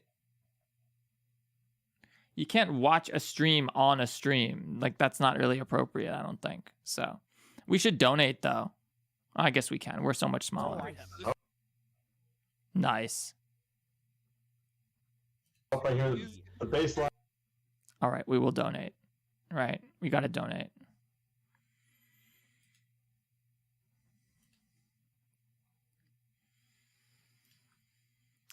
One sec. The baseline. I don't need to go for you. Nice and safe in the snow. They're all on the left. Oh god. I'm staying on the right then. Right, Will, just go into the bush. I don't have that kind of money. Bezos. Yeah. I couldn't pay a 10K bribe. I'm like a Japanese flower. And you look like a bush. You're good. Yeah. All right. George W. or Daddy Bush? I thought I could hide behind the radar. Crypto? I don't have any cryptocurrency. Cabbage. Daco, St. Jude. Everyone likes St. Jude. I got my St. Jude fundraiser shirt. No. In my bedroom, I guess. I should wear it. It's fun. Oh my god. No! That plant has a pet hamster. What? What? Yeah, it's fun. Oh no. They've spent a small fortune on these new Hey, down animatronics. fuzz. All right. All right. Here we go. Oh god. Over in heavens. Over in heavens. Oh, well, I got rewards. I'm eligible for mad rewards. I just want to win. Fine, give me that. You know what? I don't need the rewards. It's fine. Oh my god. That would be kind of awkward. Oh, here we go. Two more. Skip reward. Okay. 30 seconds. I think Brian's is okay. Oh no. Imposter dub? An imposter dub? One sec. Let me get my wallet. One more. One more. No, don't move. Just don't move. Don't move. No! Don't move. Oh god, no! Oh. GG! Wow. Good job. Who was hiding behind the bad lights? Wow. Oh, that was probably me. Oh my god. That was awesome. That is crazy. I know that cheeky hiding spot. Alright. That was great. Don't worry, I'm not showing it. I'm being really, really careful right now to not show. Someone like a second into the game. Yeah, we're just showing this window. It's all good. Oh, you were Oh, I wish I could just be the one who hits the goal for him. They've spent a small fortune on these new animatronics. Downfuzz, holy crap! Thank you so much for gifting 5 memberships. They've spent a small fortune on these new animatronics. Congratulations on everyone who got a membership. That's awesome. It is Christmas. Yeah, Vanessa sent me some. They've spent a small fortune on these new animatronics. There's somebody called Vanessa. Somebody called Vanessa works for Steelwall, which is crazy. They've spent a small fortune on these new animatronics. Yeah, she sent me a bunch of codes, so thank you, Vanessa. They've spent a small fortune on these new animatronics. We'll do a big giving party thing or something. Party? Yeah, nice little code giveaway. A giving party. Yeah. We should record this. Party. Give someone a party? Oh! My card number's incorrect. Little bit of razzle dazzle. Yeah, it's a raspberry. No, it's not. Raz would not kill me. Task. Yeah, don't do tasks at spawn. Yeah. No, that's a mistake. Especially not that made that mistake. Oh, yeah, it's wrong. Oh my god. No medal. Oh god. Why are we going so slow? Oh my god, there's so many of us. I think we did What it. do I do? Run. This way? I don't know. What I don't know any of this. Yeah, codes for the game. Green out. Oh, I gotta water the plants. Oh no. Oh, Scoozy. Why the music's getting heavier? Oh god. What are your boss music? How do you think the music's getting why heavier? is 3 of us over here? God damn it! No. Use your vents. Oh. That was This close. is Oh this is my god, that was ages close. picking on the old. That was actually Aye. close. Oh wait. my god. Okay. Coming near here. How's their game going? Who's winning? No. Just as I was getting he's to the literally vent. here. The music is okay. I'm It's scared. Oh gosh. Oh my god. It's Sorry, so but loud. oh my god. Yes, so lucky. Oh, thank you. I saw that. Funny, the meta stream. We're not just watching Daco's. I promise we're not just sitting here watching Daco's stream. Dobby doesn't like surprises. We're just waiting for my donation to come in. I want to see it. Master Yeah. likes I've been watching Daco since long before I had a channel. There it is. Dobby. Dobby's sad now. Cool. All right, it came through. Dobby is Let's go.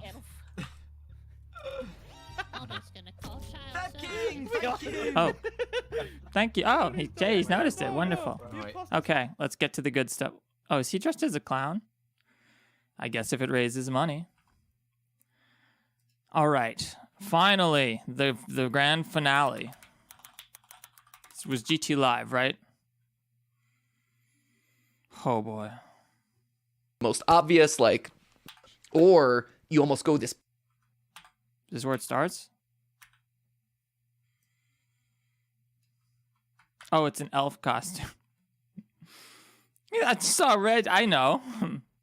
Wasn't trying to de-block his stream. So. All right. Poor guy's 24 hours. My gosh.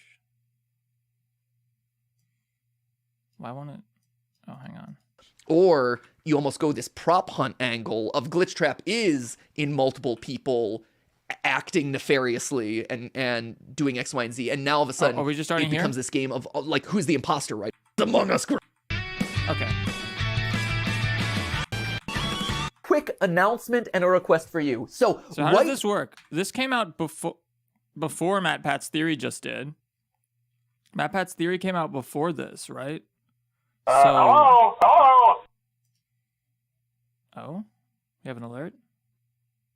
Among Us? Oh my gosh, your boy Tricks. Thank you so much for your $2 Canadian super chat. I appreciate it. So this came out before his theory just did, so does it have any bearing on it? We'll find out. Below this video, there is a survey. I need you to go and fill out this survey. It's going to take you like 5-10 minutes. It should be a lot of fun. It's asking you to rate the relative attractiveness of a bunch of faces. Okay. That is it. It is for an upcoming theory that we have hang going. on. We got to do this. Hang on. I'm linking it for all of you in chat. We're definitely doing this. We have to do this. If Matt Pat asks, we will do it. You know, we're good. We are loyal theorists, as they would say. The Theorist Secret Survey. Okay, cool. I'm a loyal theorist. Look at me. I'm decked out in loyal theorist merch. Okay.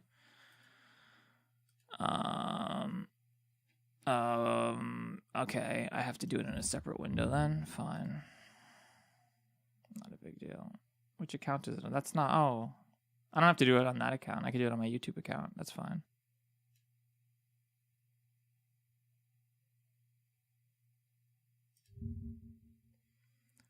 Let's put it on the YouTube account. There we go. Cool. I mean, I don't really care about people saying that. You know my email. Why are you asking for it again? Whatever. Theftking.com. There we go. How do you identify male? How old are you? 25 to 34. Okay, here we go. Cool. Okay. Got it.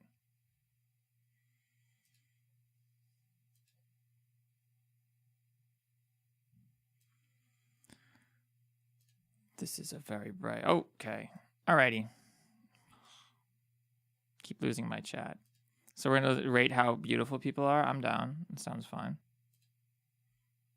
What happened to my... There it is. Okay. Had to reset all these freaking windows. Cool. What is my... Okay, so we are 30... We are 25 to 34. I am attracted to only women.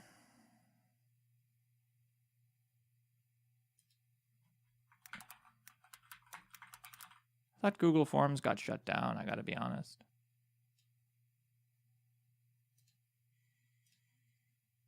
Okay, here we go. Face 1. What is this? They look very normal. Well, 5 would be on the less attractive, so I'll say 6 because they look like perfectly normal. I said I was attracted to women. Why are they showing me men?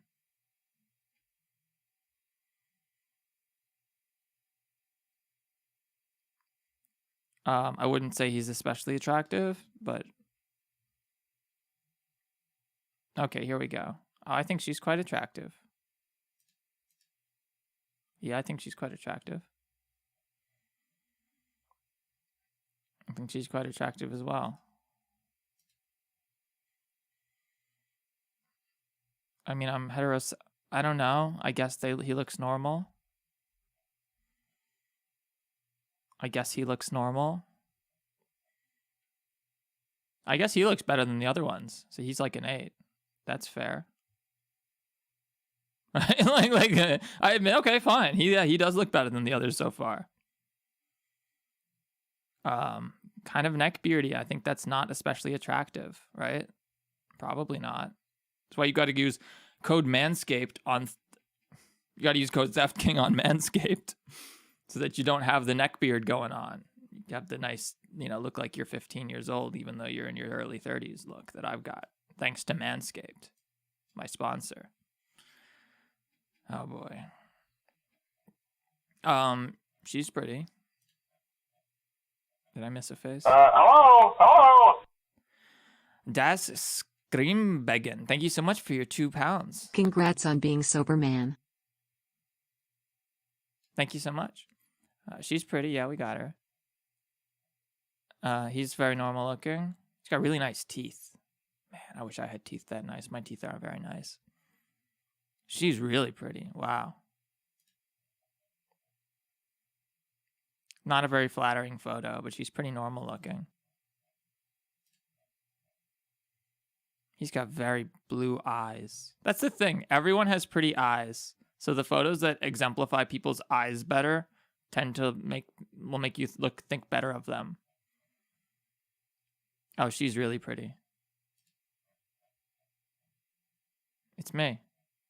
That's just objectively not a good picture.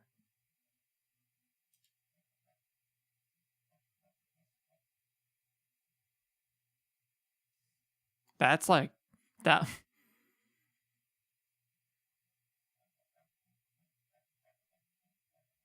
Wait, one of them was Stephanie? Yeah, that is Steph. Hold on. I'm like, wait a minute. Whoa, she's super pretty. That's Steph, yeah. Everyone knows Steph is super pretty. Duh! Have you seen her? Matt Pat, what are you doing? What are you doing, Matt? That's a little strange. That's a little strange.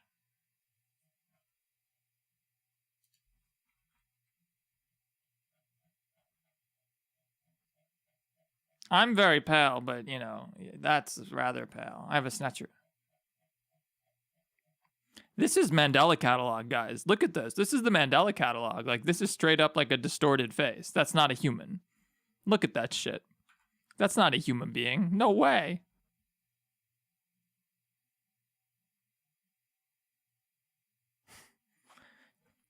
To be fair, before I realized it was Steph, what did I say? I said she's really pretty and gave a 9 because I'm not into giving a 1 or a 10 because it's like that's perfection and this is so subjective, right?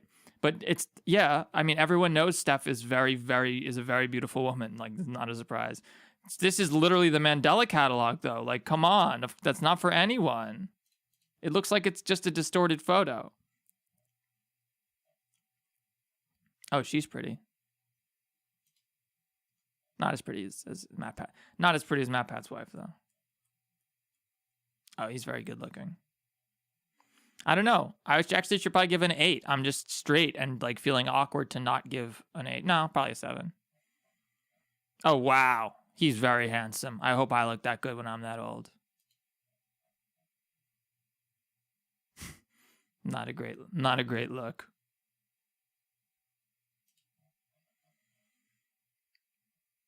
Well, I mean, she's pretty gorgeous. So is she. We already got you. You have very nice teeth. Oh, he's pretty good looking.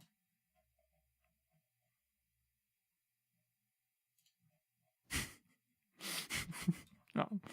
Everyone knows Matt Pat is very good looking, although I don't know what they did to him. They definitely did something weird to this photo to make him look weirder. They definitely did something. He definitely did something weird on here. Matt, I have no idea what you are planning, but I'm very excited. I mean, obviously Matt Pat's a very handsome guy. Actually, no. I gave Steph a 9, and Matt Pat is not as handsome as Steph is as beautiful. So 8. Sorry, Matt. All right, she's very pretty. He looks nice.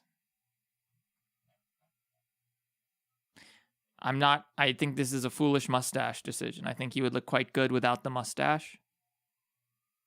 The mustache does not work. She's very pretty. Those lips look like the Joker. Like, I don't know. That looks like a clown almost. That's what's throwing me off. She's really pretty, but then like the lips are throwing me off. Oh. Again, I said before, everyone has pretty eyes, right?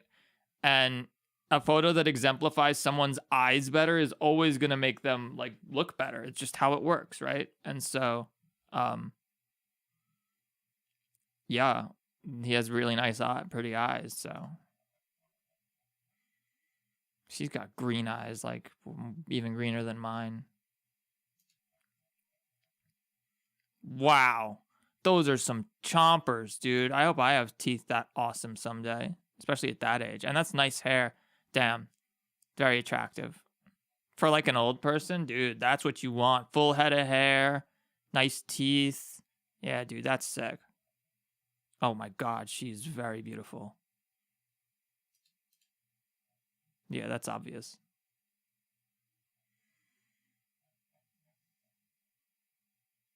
We already got you. We don't like the neck beard look.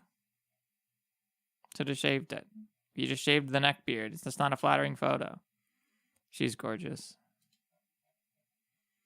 We already got you too. You were very handsome.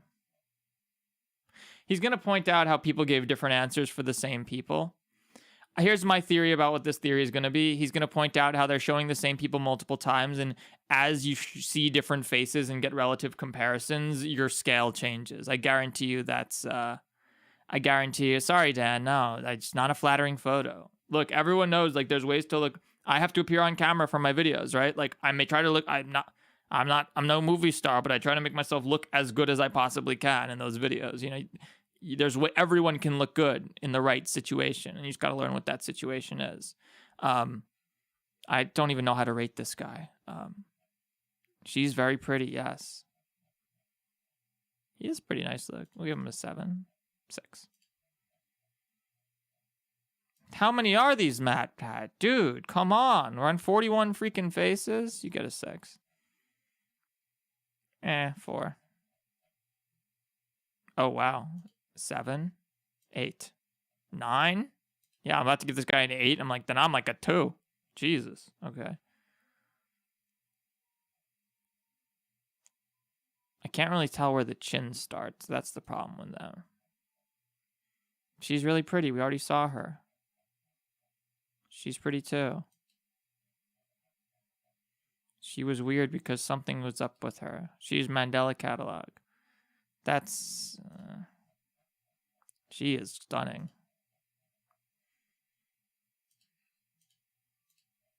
4. The mustache.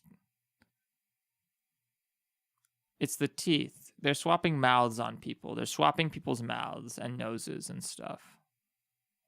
He looks better in this photo than the other one, though.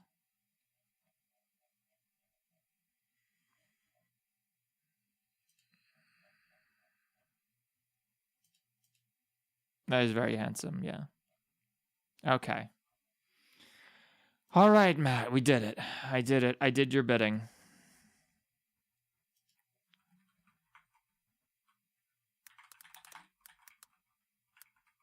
I know I gave different responses for the same images, multiple.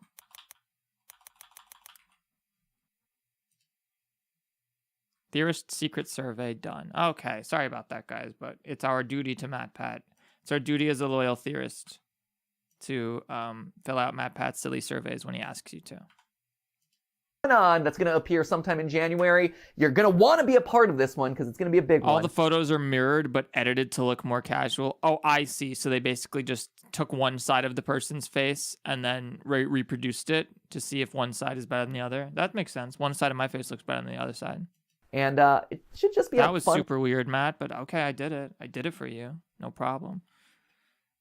Of course, we are loyal theorists. We have the acrylic mega pizzaplex Matt Pat thing. We got it all.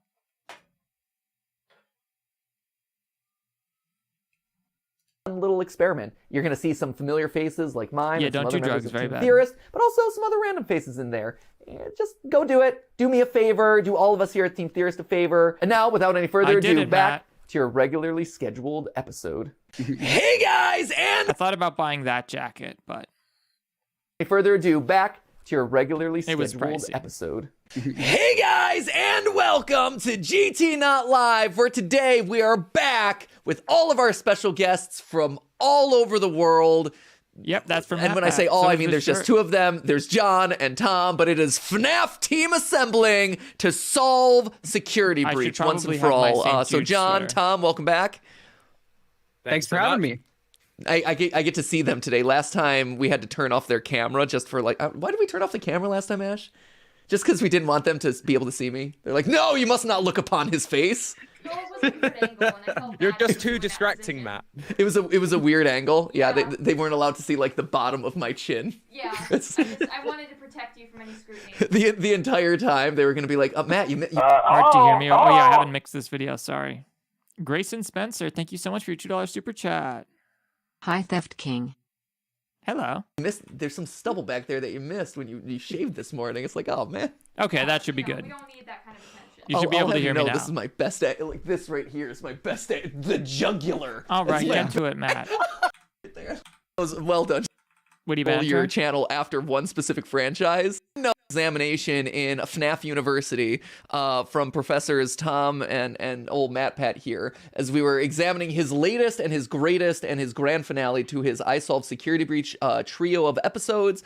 And honestly, I think we were having some really exciting discussion, some lively discussion, some really Holly McDermott, thank you so much for your pound. I appreciate it. Exciting ideas that were being tossed out there. I feel like collectively we are all onto something. And, you know, see, Matt's using, what is that? That's not an SM7B. That's like a really fancy Shure microphone. That gets us closer to solving it. So we have 6 minutes left and 40 minutes to record this episode. Can we do it, ladies and gentlemen? I don't know. As we prepare to head into this, John, is there anything that I should be aware of, or anything that you want to preface or warm up the room? No, I think if you've watched the I'm gonna past get some GT sour Live and the pack. past 2 theory videos and the past 4 reactions, I think And read all the books and also read all you the know, books dug and into the graphic novels. and looked into all the source code for all the teasers, as well as researched Scott Cawthon's personal life, you know, dug into his past history with Tripper and Sons Lumber Company, and also are familiar with the vast, robust history of sci-fi and the prove Chuck E. Matt Pat Cheese wrong, really? lore, then you're golden. My man, Matt Pat. That's all you need. That's it. That's all you need. Speaking of, since last we talked, Somnophobia, the newest book, has come out. Somnophobia. Have you read that one, John? No. The little laughing dismissal of it. Maybe one day. Tom, you have read it, yes? I am halfway through it. I haven't got to hello? the last story yet. Oh my gosh, Peter Carr, thank you so much. Me and my GF love the vids. Keep up the great work. Thanks so much to all the super chatters. I'll do the playtime.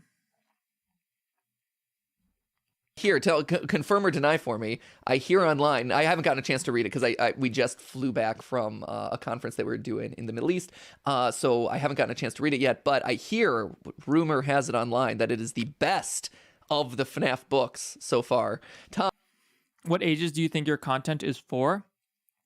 I don't think I know. I see the analytics. Last I checked, I think I have about 10% of my audience claims they're under 18. Some kids lie, so you'd say maybe 12, 13% of my audience is under the age of 18. The rest are over 18. Confirm, deny. That's why, guys, look at my sponsors. Manscaped, Keeps Hair Loss. These are not sponsors that would care if my demographics were primarily children. It doesn't make any sense. Obviously, my demographics are primarily adults. Otherwise, I wouldn't be getting sponsors from like that. You know, the first thing a sponsor asks for are your demographics and your they want gender, they want age, and they want location. I want to make sure that their customers are in your audience. And so if my audience was made up of primarily kids, I wouldn't be getting sponsors like them. You know what I mean? I wouldn't get many sponsors at all because kids don't have money. The best! I can say the first story I would not necessarily... What kid is buying NordVPN or Atlas VPN? Nobody. Adults. Put in that category. Oh no. What about the second story? You said you only have one story left, so. Oh yes, no, the second story is pretty good. I will give it that. Pretty good. So it is the best. We'll take it. This is the thing. The bar is very low. So best does not have a lot. Theft, do you make FNAF videos? Of course, most of your viewers are under 18. No, that's simply not true. No, about 14% of my viewers. It varies. Obviously, it depends on the video, but like, look at the types of videos I make. I don't make, you know, playing Security Breach. I don't make content like Docos, for example. I don't make videos where it's like, you know, funny playthrough of game that often, right? Like, my videos are usually like, hey, here's this inside story about freaking this fan game Afton built and the inner workings of this agreement and the way everything fell apart, or like, here's the story of this Poppy Playtime controversy about this kid who was allegedly harassed by the now owners of Poppy Play, you know. these are not things that kids are interested in. You know, they're FNAF came out in 2014. Okay, it's 2023 soon, right? It's 9 years ago. The people who were 12 and 13 when FNAF came out are in their early 20s now. Gotta just use your head. Here's my arbiter of success with this new series. Is the Pizzaplex in it? Is there any mention of a Pizzaplex? Because it is Tales from the Pizzaplex. So, you know, is this a tale from the Pizzaplex or in the general vicinity of the Pizzaplex? I mean, the Pizzaplex is always in the epilogue. That's their get out. Great. It's always in the epilogue. It's tales from the building down the corner, 3 neighborhoods over on the other side of the tracks. This is the thing. All right. I think kids want FNAF books that take place in the Pizzaplex with Gregory and Glamrock Freddy and Roxanne Wolf. That's what kids want, are the characters from the games. So without any further ado, here's the final 6 minutes of John, aka FNAF's I Solved Security Breach finale. Here we go. You would guess that my viewers are from 13 to 24. It's not how it works. Here, I can show you here. It's very simple. Need more proof? Yes, always need more proof. There it is. I need more proof. Love it. Love it. I love the catchphrase. Retro CD's Patient 46 and Vanessa take an ink blot test. And when 46 sees the ink blot test, she immediately thinks of a mask. You think it's Yes, a mask? I remember this. It reminds you of a mask? Now, why would she connect the ink blots to a mask? There was something that looked like a Halloween mask laying on the floor. Ink must have spilled. I couldn't see his face. He had the visor covering his head. Ha! He had ink spilled on himself as well. The CD... That's interesting. So, okay, the masks are interesting, right? Because with masks... Oh my gosh, thank you so much for becoming a channel member. And this is 46 we're talking to? Yes, 46. Hello? Okay, so There the you masks go. are interesting. So those are my analytics. I'm a box. Thank you so much for your $1 super chat. And thank you, Peter Carr, for becoming a channel member. So you can see here, I have 17% female, 81% male, 3% unspecified. We got 10% 18 to, we got 10% 13 to 17. And then we got 46% 18 to 24. No, and just sort of tapers off from there, obviously. But there's some kids who are lying about their age, of course, but not enough to matter. Not enough for my... Even if there were 2 kids, even if for every 1 kid who's not lying, there were 2 who were, it still wouldn't be enough for people under 18 to make up anywhere close to a majority of my audience. It's just not. It's not mainly kids. It's about 10% under 18 who watch my videos. So now you know the truth. Might have probably surprised you. For me, again, like at most, when we think about at most, I would say it's 15% under 18. Masks in the series at this point. No, the 65 plus are not kids. There are people that age who watch FNAF videos. Duh, of course. My parents watch my videos. They're over 65. That's where that comes from. Like, there's the Vanny mask. Obviously, that one's the most obvious. Like, you know, slam dunk. She created a mask, and we see that repeatedly. There's also the lesser known 3 male masks. That Vanny purchases. You know, I have family who watch my videos, but then beyond that, like, yeah, there's absolutely what. I'm 31. Like, what the fuck? Like, you know, you got, you know, I see a lot of ageism in the FNAF community. It's ridiculous, guys. FNAF was not for kids when it came out, and came out almost a decade ago. Like, come on, what do you want to do? So it's no, nobody's really lying. Even if for every person that's not lying, there was someone who is lying. Even then, that would make kids make up like 20% of my audience. 1 in 5 people would be kids. And that's a way overestimate. So it's, no, my audience is it's primarily adults. Obviously, if you look at my content, it's not things that kids are interested in primarily. in general. Some of my more trendy viral videos are more appealing to kids. But the thing is, I don't really care about kids because it's like, I'm not their parents. It's up to parents to decide. Parents need to monitor what their kids are watching online. I create the content that I create that my audience enjoys. And if a parent doesn't want their kid watching my content, then they need to make sure that their kid isn't watching my content. That's their problem. 3 realistic male rubber masks that is specifically called out in it's the AR emails, right? That is, I think that's part of the unused AR emails, but yes. What app are they using for communication? I called that out my last theory because I was like, maybe that connects to Afton, Crying Child, and Michael. But other than that, those are big mystery. Right? Yeah. And so, and again, like anytime we're like, there's robot people here, like there's a lot of indications that humans are being replicated or thrown off in some way. So is it true? Is Fnaf going to convince MatPat that Gregory isn't a robot for real? So you have Vanny Mask, you have these 3 mysterious male human rubber masks that are being portrayed. Lesser masks, but you have like the Ennard mask, which is present throughout Sister Location. You also have a lot of like humanoid faces throughout Sister Location. I wouldn't necessarily call them masks, but they are like humanoid faces.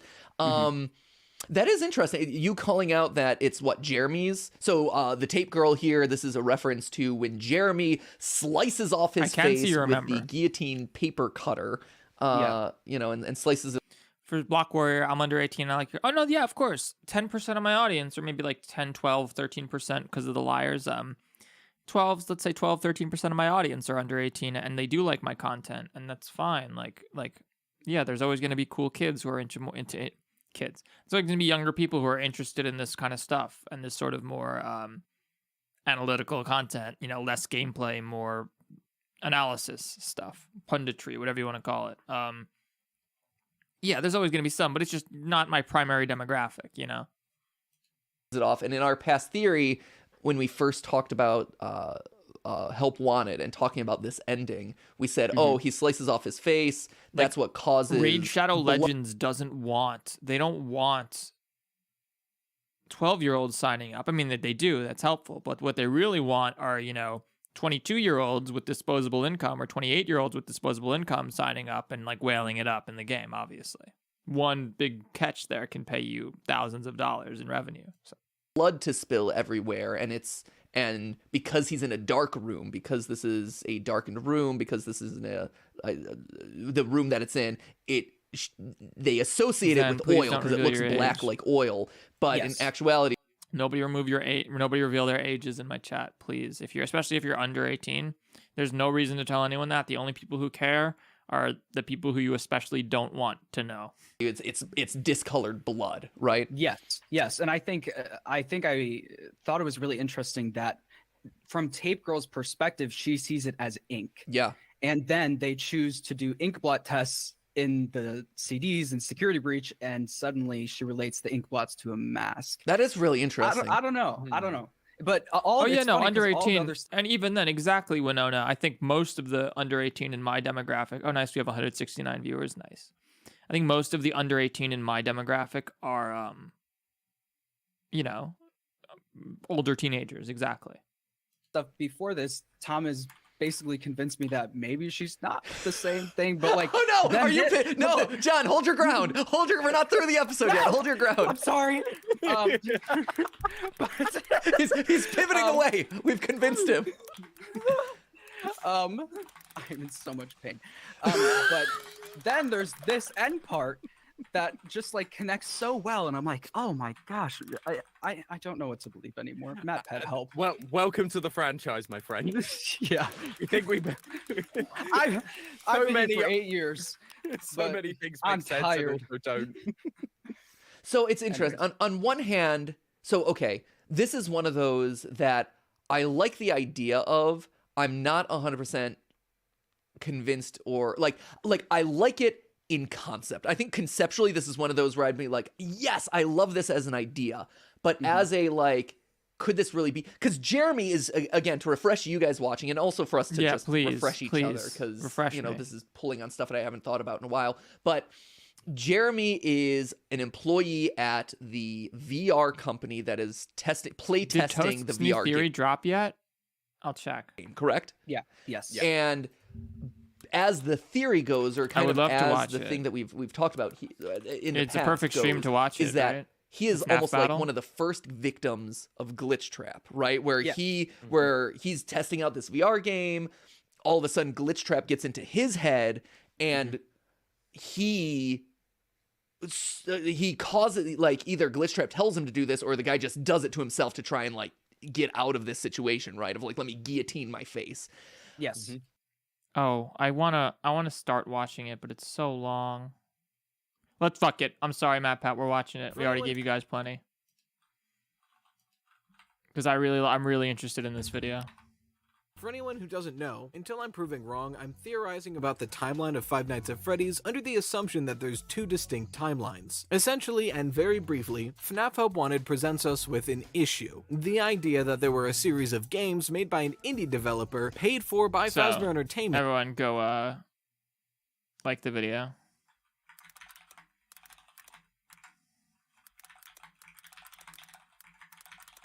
Yeah, dude, how can you not want to watch? There's a kitty in it.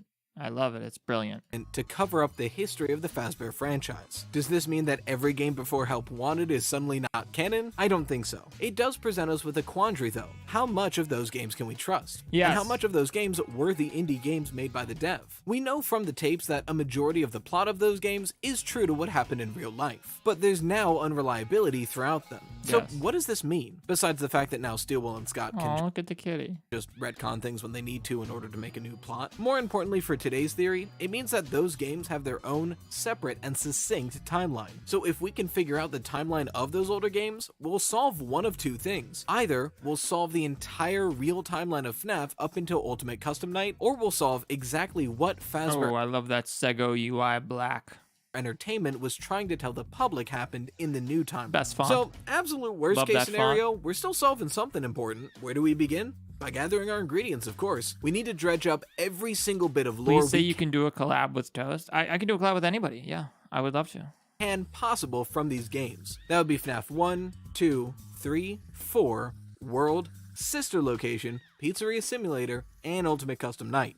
8 games in total, as those are the ones that I found are probably made See, by he's the game got it dev down. and He universe. knows. I know the Focus books on the only say eyes. 1 Everyone's through got 3 nice and part of eyes. 4, but looking at what is referenced in Help Wanted and Security Breach, it seems likely that the other ones are actually in-game games as well. Once we have all of the lore, we can piece it together Pepe Sylvia style cat. and try to Damn make our it. own timeline. Honestly, we'll form the ultimate pre-Help Wanted FNAF timeline. A pre-Help Today's day Wanted 2 of our FNAF journey, and timeline? we'll be going over the lore from Okay. FNAF World onward. Yes. So slices, put on your aprons, and let's bake ourselves a Yes. theory. Let's start with FNAF World, as it was released before Sister Location. And like some of the games here, there isn't really written We can pump it a bit. lore besides the dialogue that's in game. Frankly, a lot of the categories we've been using don't really work for the upcoming game, so I might do away with them entirely. For FNAF World, I'll just summarize. Have you tried out Project Playtime yet? Blank Vibron, check out my latest video. It's about Project Playtime. Also, leave a comment on it, and I'll give you a heart and a shout out at the end of the stream. Is what happens Which in is the soon. game, and we'll pin After things this that fight. seem important as we go. The game opens on 2 dots that look like FNAF World's eyes. good. There's a I voice like FNAF behind them World. that lets us know that everything that happens I out dig it. there has an effect in here.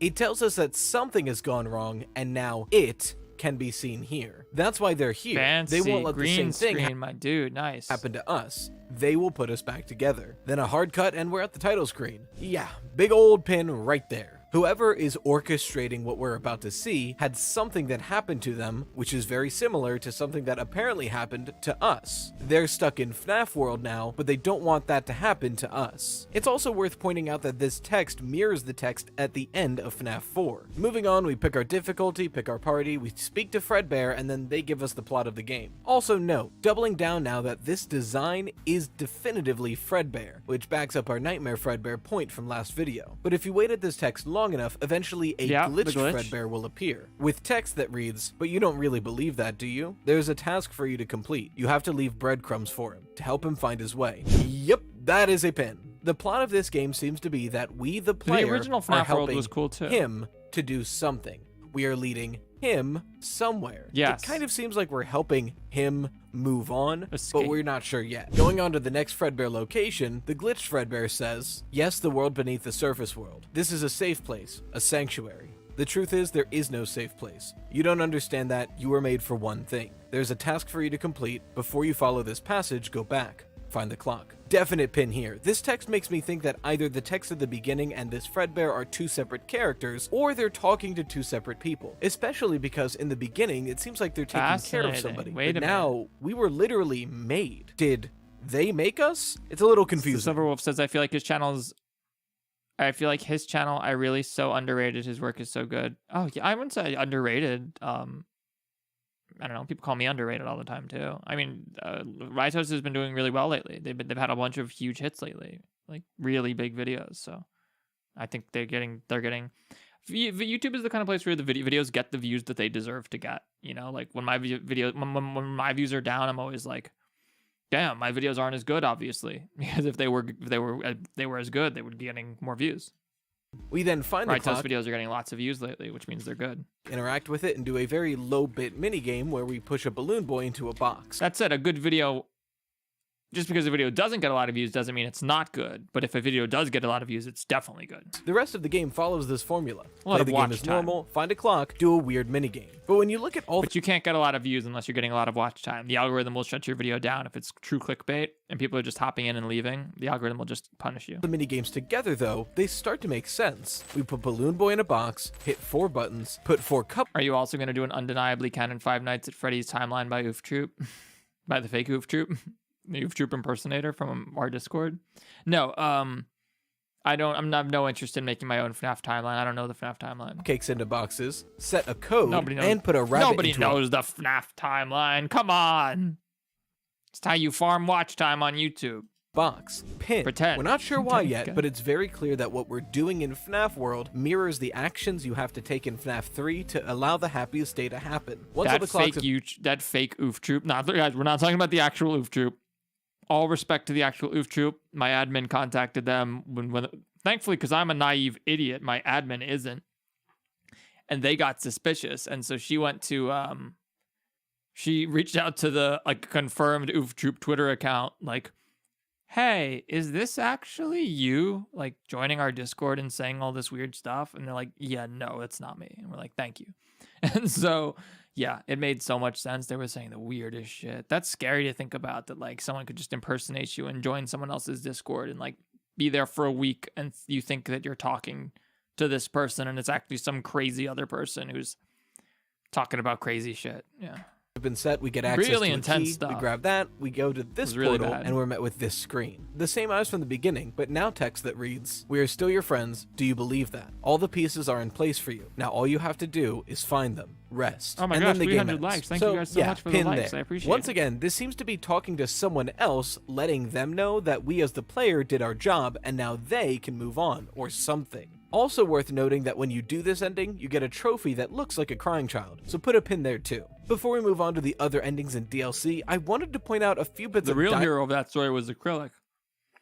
For realizing, like, this is sus as fuck. There's no way this is actually the Oof Troop. Like, of course not. In hindsight, of course not. But, like, I wasn't paying attention. I don't know. Like, dialogue that seem weird enough that warrant a pin. One of them being, you're being led through hoops, meanwhile the puppet master is weird enough. Before we move on, noting that when you the player did our job and now they can What was move the last on pen? or something. Also worth noting that when you do this ending, you get a trophy that looks like in FNAF World or a puppet master is referenced a lot in this game. Okay.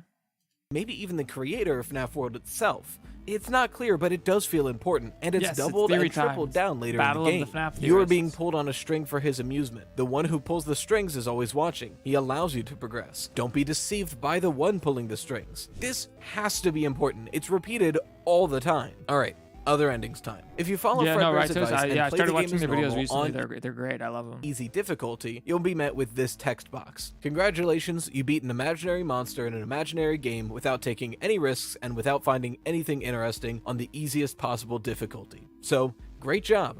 I'm still in control of you, and I say that you are finished here. You did away with a pretty powerful creation, but as for me, I remain out of your reach. It goes on to make fun of you a little bit more and then ends. Pin. Part of me thinks that this could be the aforementioned Puppet Master, or maybe just Scott Cawthon himself. We're not sure yet, but this feels important. If you do that same thing, but on the harder difficulty, the final boss you fight instead is Scott Cawthon himself. Once you defeat him, you get the text, "It was fun being the Puppet Master." Oh. Well, that's anticlimactic. Mystery solved? Okay, let's move on to a more interesting ending. Throughout the game, you go through glitches to get through different areas. If you go too many glitches deep, you encounter this lake with this man fishing. He calls himself Old Man Consequences, lets you know there's nothing else here, and the game ends.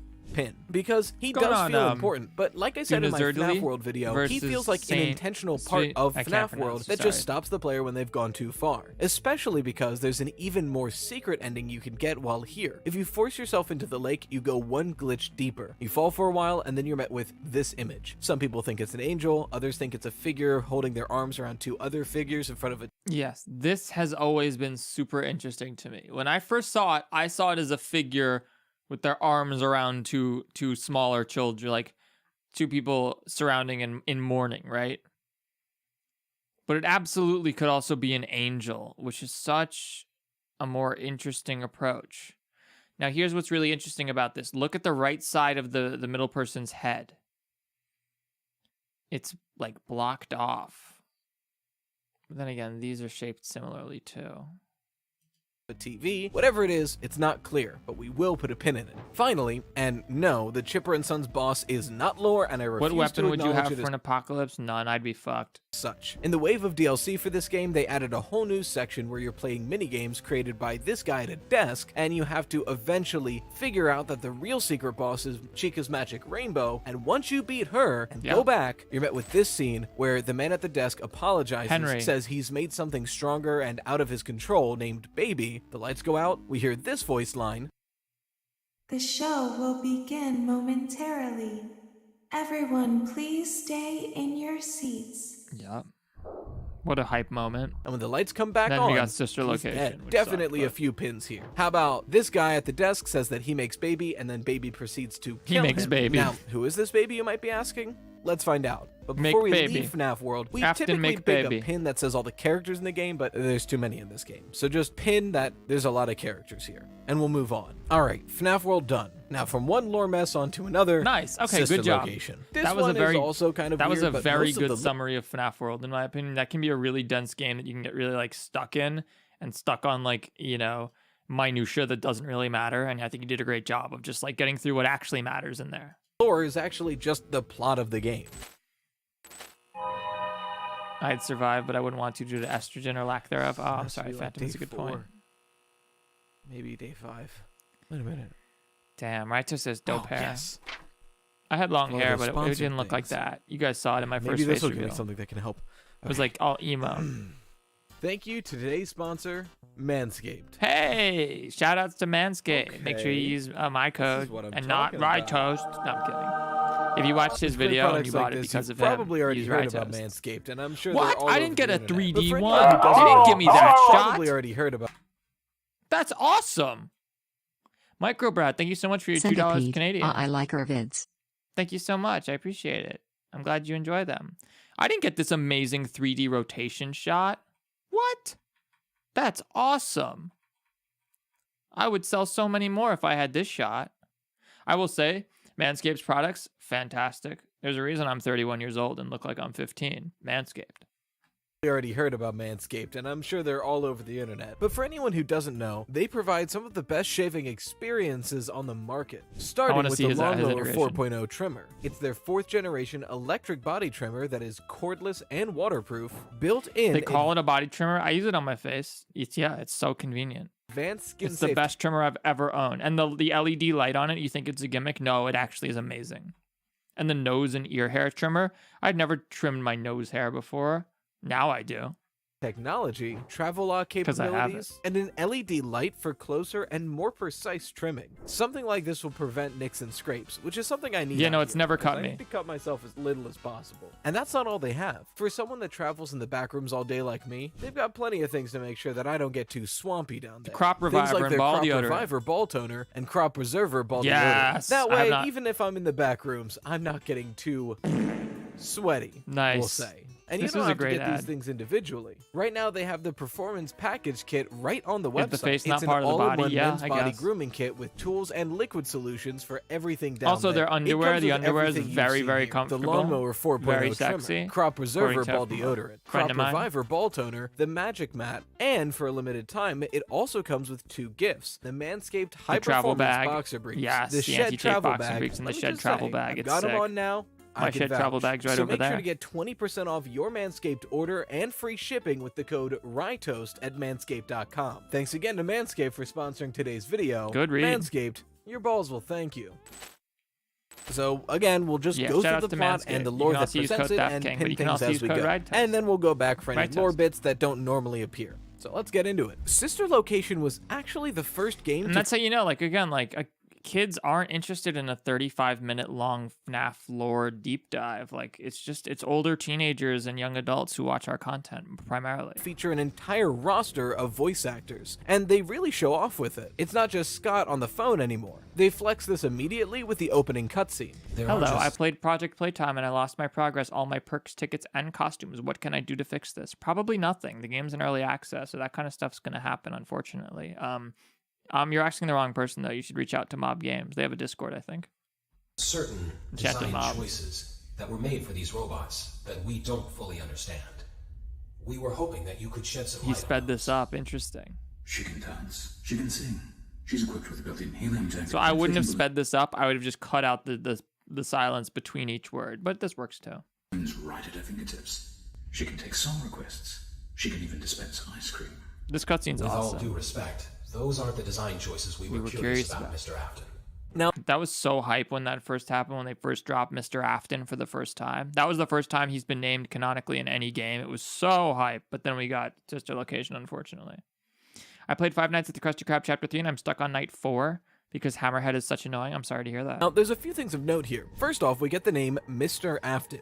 Pin there, that feels super important. But then we have to think about the scenario as a whole. He's being questioned. Is this the police that we mentioned earlier in FNAF 1? It's unclear. Regardless, pin that this Mr. Afton is being questioned about the robots he's made. As we begin the game, we're going deep underground and being talked to going by a hand down. unit, an AI robot that's set to help us throughout the nights. Notably, it has a sticky note What's his on name? it that Andy says the Field? name Mike. The voice actor for Hand Unit is awesome. Now we know its name is Hand Unit, and although it calls us Eggs Benedict, I doubt that's our actual name.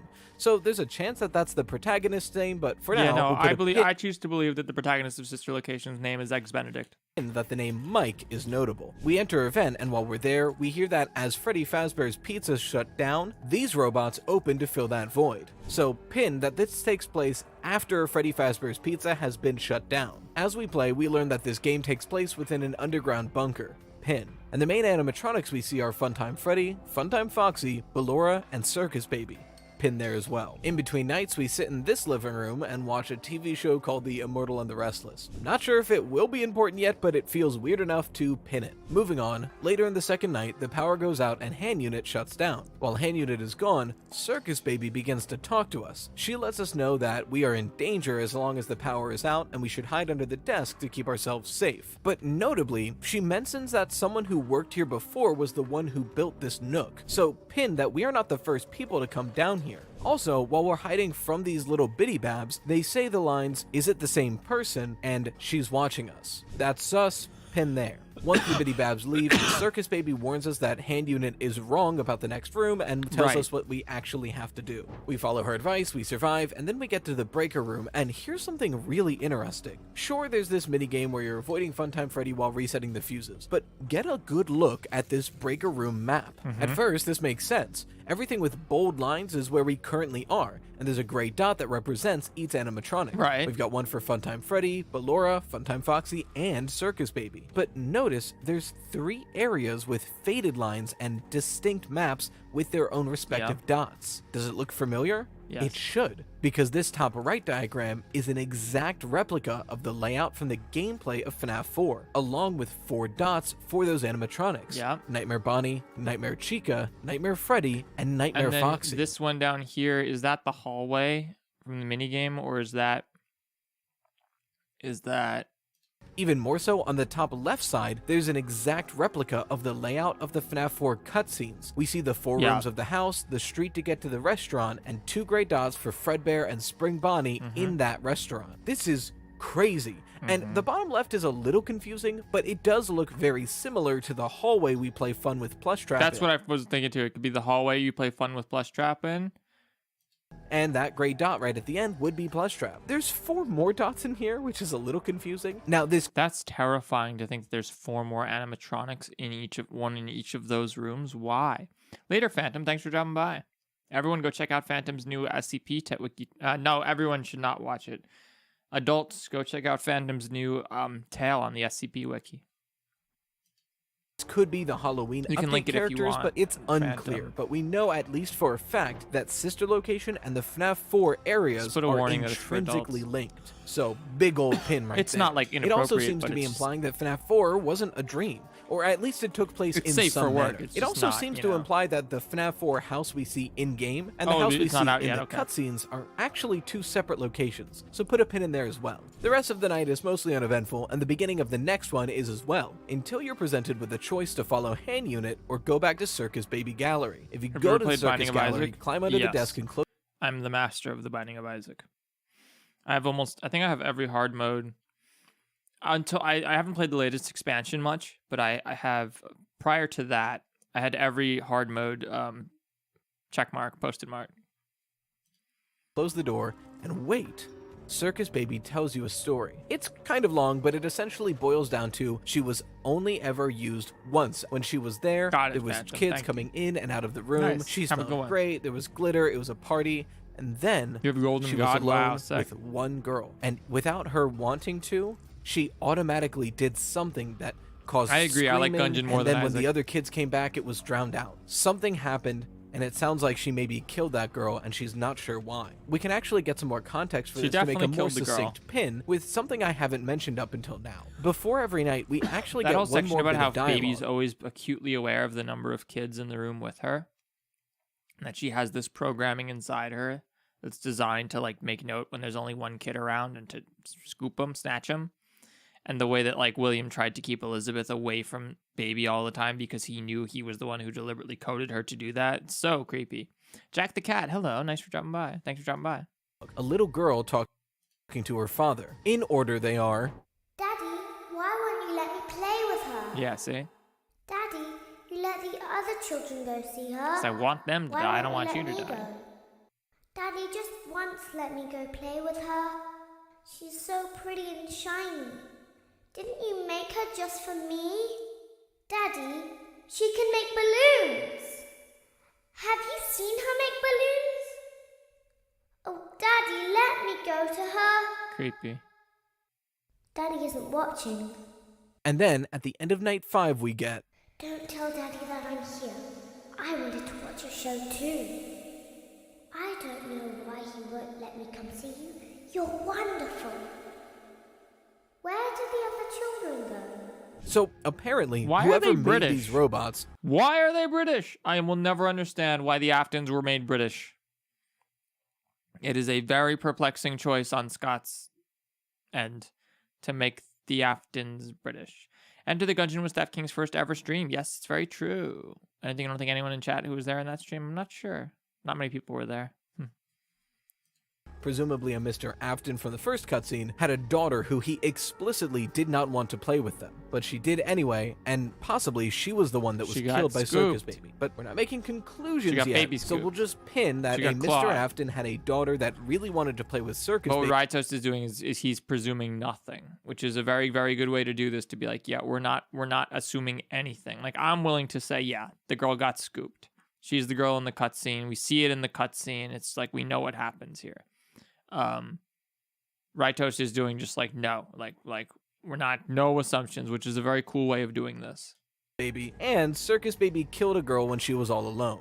We can double down on this later, but we'll get there. Anyways, back to the game. At the end of the night, you're jump scared by Funtime Foxy Astro and Wolfie, pass nice out. to see You ya. wake up inside of a Springlock suit, and Circus Baby mentioned that she put you in there to protect you, and as long as you can hold still until 6 a.m., someone will come and find you. A few notable things during this sequence. One, Circus Baby mentions that this came from her old pizzeria. So, pin that it confirms that she came from a pizzeria, and that it had a Springlock suit. Second, during this scene, we're introduced to the Scooper. Pin there. We will get more information about it in a later game, but for now, just know that the Scooper exists. Also, I like how there you are spelled it other right. workers here, which feels kind of wild, so put a pin there as well. Scoop, We S-C-U-P barely survived the R-E-R. minigame, and then we go back for more on night 5. This Or night just is a little packed, S-C-U-P-R, but I think, essentially, Circus Baby lies to us to trick us to walk into the Scooper. Oh, hello. Once in Inner there, demon she takes shows over. that the voice Oh, talking to baby. us is actually coming from Ennard, a collection of all of the You have to play endoskeletons of Five the Nights at the Funtime Krusty Krab animatronics, Chapter 3 and now? they No, I explain don't. that they want to scoop us to use our skin as their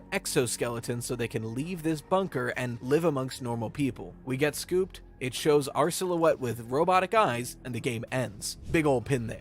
So that's the base game, but there is a secret ending. Once you beat the game Right. proper, you unlock is the why it's ability like to you do know a rare this is what death happened. minigame easily from the extras menu. The minigame itself play is Five Nights Circus at the Baby Krusty giving Krab Chapter 3 cupcakes to now? children. If you can give every child No, I enough don't. cupcakes to fill them, get the ice cream from the end and go all the way back to the beginning, you see this scene I'll where check it Circus out at some Baby point. puts out an ice cream, a little girl walks up by herself, and she scoops her. That Yep. sounds like exactly what we were talking about before. So Yep. that's pretty much confirmation. But this also unlocks a private room where we can do a few things. First, if you input a code on the wall, you unlock cameras showing the FNAF 4 house, doubling down on the fact that these games are connected. Tripling Definitely. down even is the fact that this Fredbear plushie has a walkie-talkie. So put a pin there that someone in this room was possibly talking through the Fredbears using this walkie-talkie and looking through these cameras. The rest of this is the Ennard fight, but something notable is that Ennard can talk in the voice of that little girl, and one of the lines that he says Oh, it's is, so creepy. "Isn't this why you came here? To be with her again?" Which is wild, so put a It's pin that the terrifying. That protagonist whole has ending some sort of a sequence is connection awfully with scary. this daughter. Now, moving on to some of the unlockable lore you get through doing different modes in the custom night.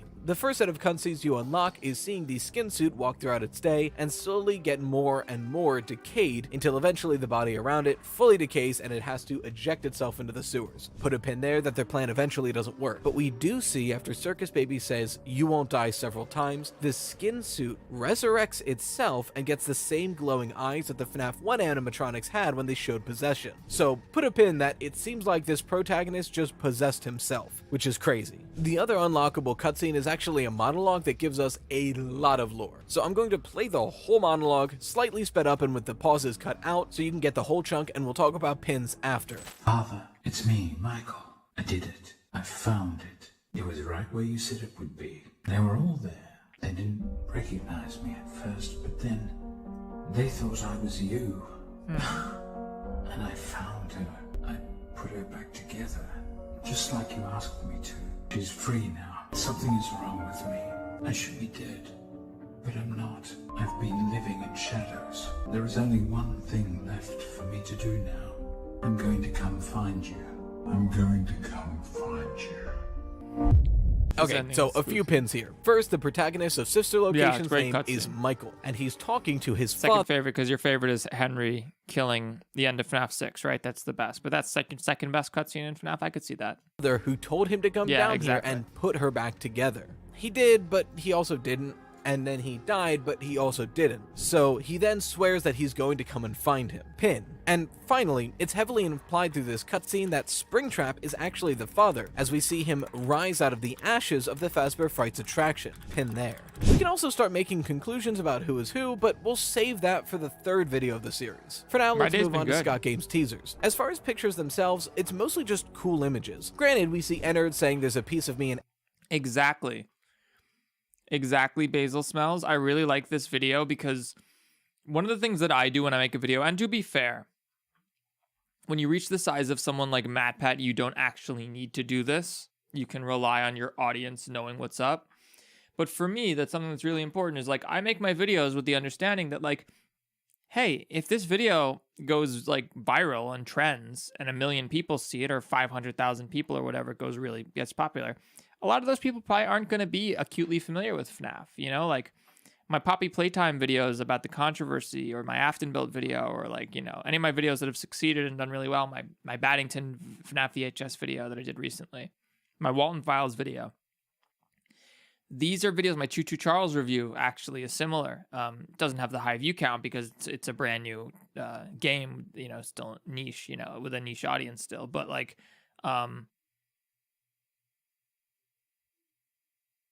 those videos are, I think, successful because even if you aren't a diehard fan of the series, and even if you don't have like all the lore memorized, and even if you aren't like the master of you know, FNAF or whatever, you can still follow along and enjoy it. And I think when you're a it's not fair to call ourselves smaller creators anymore. When you're an up and coming creator, like when you're not super established, a giant like Matt Pat, it's more important, I think, to make videos for that broader audience. Because even on my best video, you know, even on my not best videos, even on my more niche videos that are mostly just my audience watching it, at best I get like 50% of my viewers are subscribed. So that's why I'm always asking people to subscribe, because I know half of the people who watch my videos regularly aren't. So I could have you know, probably another 50, 100K subs if they would finally goddamn subscribe. Everybody, but we okay, already know that. The real kicker for lore is hidden in 2 locations on this site. The 50, first 50 is the not image bad. canceled. Some people get like, when I first started out, it was like 98% of my viewers were unsubscribed versus subscribed, because I had a video with 1 million views the first week I started YouTube, or said the second week I'd started YouTube. So obviously no one was subbed. Due to leaks. If you braid it up, it shows you a newspaper article where it shows that Circus Baby Pizza Worlds was closed on its first day due to gas leaks. So we can assume that this is actually when the incident occurred with Circus Baby and Mr. Afton's daughter. Pin there. But also, there's some source code teasers that shows us a schedule of renting out the different animatronics, and something that teases about a Chica's Pizza World, which is completely new information, so pins for those. That's a long one. Mainly because it's hard to go through, because all the lore is just the plot. I can't just summarize it. Luckily, the next game, Freddy Fazbear Pizzeria Simulator, while just as lore heavy, the lore isn't intrinsically linked to the gameplay, so we can go a little bit more piecemeal as we go through it. And trust me, there's plenty of lore here. When was the last time you stole something? 10 seconds ago, I stole your heart. Okay. Just don't have to go minute by minute of the game. In this game, we the player are making our very own Freddy Fazbear's Pizza, and the game can kind of be split into thirds. The first is the night shift, where we're building the pizzeria, testing out arcade machines, and buying them. Is Betaton cancelled? If so, why? You're talking about Baddington? Watch my video on canceled FNAF figures. I'll explain it all. I made it like less than a week ago, or like a week ago. Just go to my videos and you'll see I made one. The canceled video. I'll explain what happened to Baddington. No, he's not canceled. He's fine. It's all good. It's old news, old drama. Everyone's over it. The second third is then the day shift, where during the day... Not everyone loves Baddington. Everyone who's cool loves Baddington. That's what I meant to say. In operations, we go back and we buy things and repair things to make the restaurant function in this very cramped metal office with no doors and a blaring air conditioning system. And then we get to the salvage minigames, where the player can decide if they want to salvage or scrap the animatronics that are found waiting outside of the pizzeria we're building. These 4 animatronics you know what? For the Spookies Awards, maybe I'll give Rye Toast's cat the best cat award. Best cat on FNAF YouTube. I think that's I don't think that's especially controversial. Important in their own right, and they will you guys all think get of a their better own cat? pins. I can't. So let's just go through the characters of this game one at a time. First, Molten Freddy. He seems to be an amalgamation of wires, endoskeleton, and computer bits, with a melted Funtime Freddy mask on top. It's some guy, I guess. Manic, it's funny you mentioned that. I've been going through Scott's old Steam posts on the Steam community, because he used to moderate the FNAF forums on Steam like actively and would respond to your questions and just talk to people, and it's all still there. You can read it. And so I'm always going through it looking for interesting stuff. And it's fun to watch about stuff about read him talking about like his future plans that didn't pan out, stuff like Into Madness or the Infinite Tycoon mode in Pizzeria Sim and stuff like that. I've heard that a FNAF fan game like Pizzeria Simulator, but Infinite, is being created. He thought he talked about it. He played with the idea a bit, but it wasn't. It never truly came to fruition, unfortunately. Out voice that sounds like multiple people speaking at once. It also has 2 lines worth noting: one big happy family and together again. So pin that Molten Freddy sounds like multiple people, and they seem to have some sort of familial connection to either the other animatronics here or the player. Next, Scrap Trap. Immediately, he looks like a worse for wear and beat up Springtrap, also a worse designed Springtrap. And his voice sounds like a gravelly version of that Mr. Afton we hear in the sister location cutscene. He Very British. also mentions He's very British familiarity. sounding, that's in one of true. his voice lines, "You may not recognize me at first, but I assure you, it's still me. And I always come back." And most notably, and incredibly important, look at the credits. We have Molten Freddy, Scrap Baby, who we'll get into, Tutorial Unit, who we've seen, Cassette Man, who we'll get into, and lo and behold, William Afton. So one, that has to be Scrap Trap. It must be, linking yeah. him to Mr. Afton, and two, we now know Mr. Afton's first name. Yeah, I like how William, thorough he's being. The same William Afton. He's even of Afton proving that that's Robotics. William Afton. Before I go which off we on would the all tangent of connecting things that I If Rytos had just said, "This is Scrap Trap," which is possessed by William Afton, we'd all be like, "Yep, totally." But he went through and he proved exactly, like, irrefutably that it is William Afton, and I think that's cool. I appreciate that. so desperately want to, we will just pin that Scrap Trap is Springtrap, who is William Afton, who is the creator of the Space Fun Egg, Times cut and it the out. father of that one girl. Now, on to Scrap Baby. By name and design, she seems to be a worse-for-wear version of Circus Baby, which is a bit confusing because of Ennard's existence, but whatever. Judging by her voice lines, she also seems to think that this whole operation was actually William's doing and she's trying to help him. She's wrong, but it's worth noting, so put a pin there. Also add on the pin that her name is or was Elizabeth, right, according to Cassette Man, who we'll get to. Finally, the last one and most strange one, Lefty. At first, we don't get much of a Lefty. read on him. Frankly, he seems Lefty has that creepy ass voice that's like a little kid. It's so scary. brand new compared to all this trashed garbage. And he only shushes Trash us. garbage. But looking at the blueprints of the game and this image in the back alley, we start to get a picture that Lefty was built to contain the puppet. So put a pin that Lefty is an animatronic built by the Cassette Man to capture the puppet, especially according to its name, Lure, Encapsulate, Fuse, Transport, Extract. Speaking of him, we've danced around him enough, the man of the hour, The Cassette box. Man. He's the voice guiding us through every salvage minigame, and he gives us 2 lore dumps So in the he's form of Rytos is in front of it right now, but the map of the FNAF 6 location is the box from FNAF 4. It's the shape of the box. monologues at the end of 2 different endings. The tape is labeled HRY223. Now, this could imply that his name is Harry or Henry, and we do get confirmation from the books and from an interview, but that's not in the games, and we're trying to only use game information here, so Do you have a window open or a fan blowing to help air circulation? I have 12 fans blowing inside my computer, but no. Part of when you're recording is that you want the room to have sound isolation.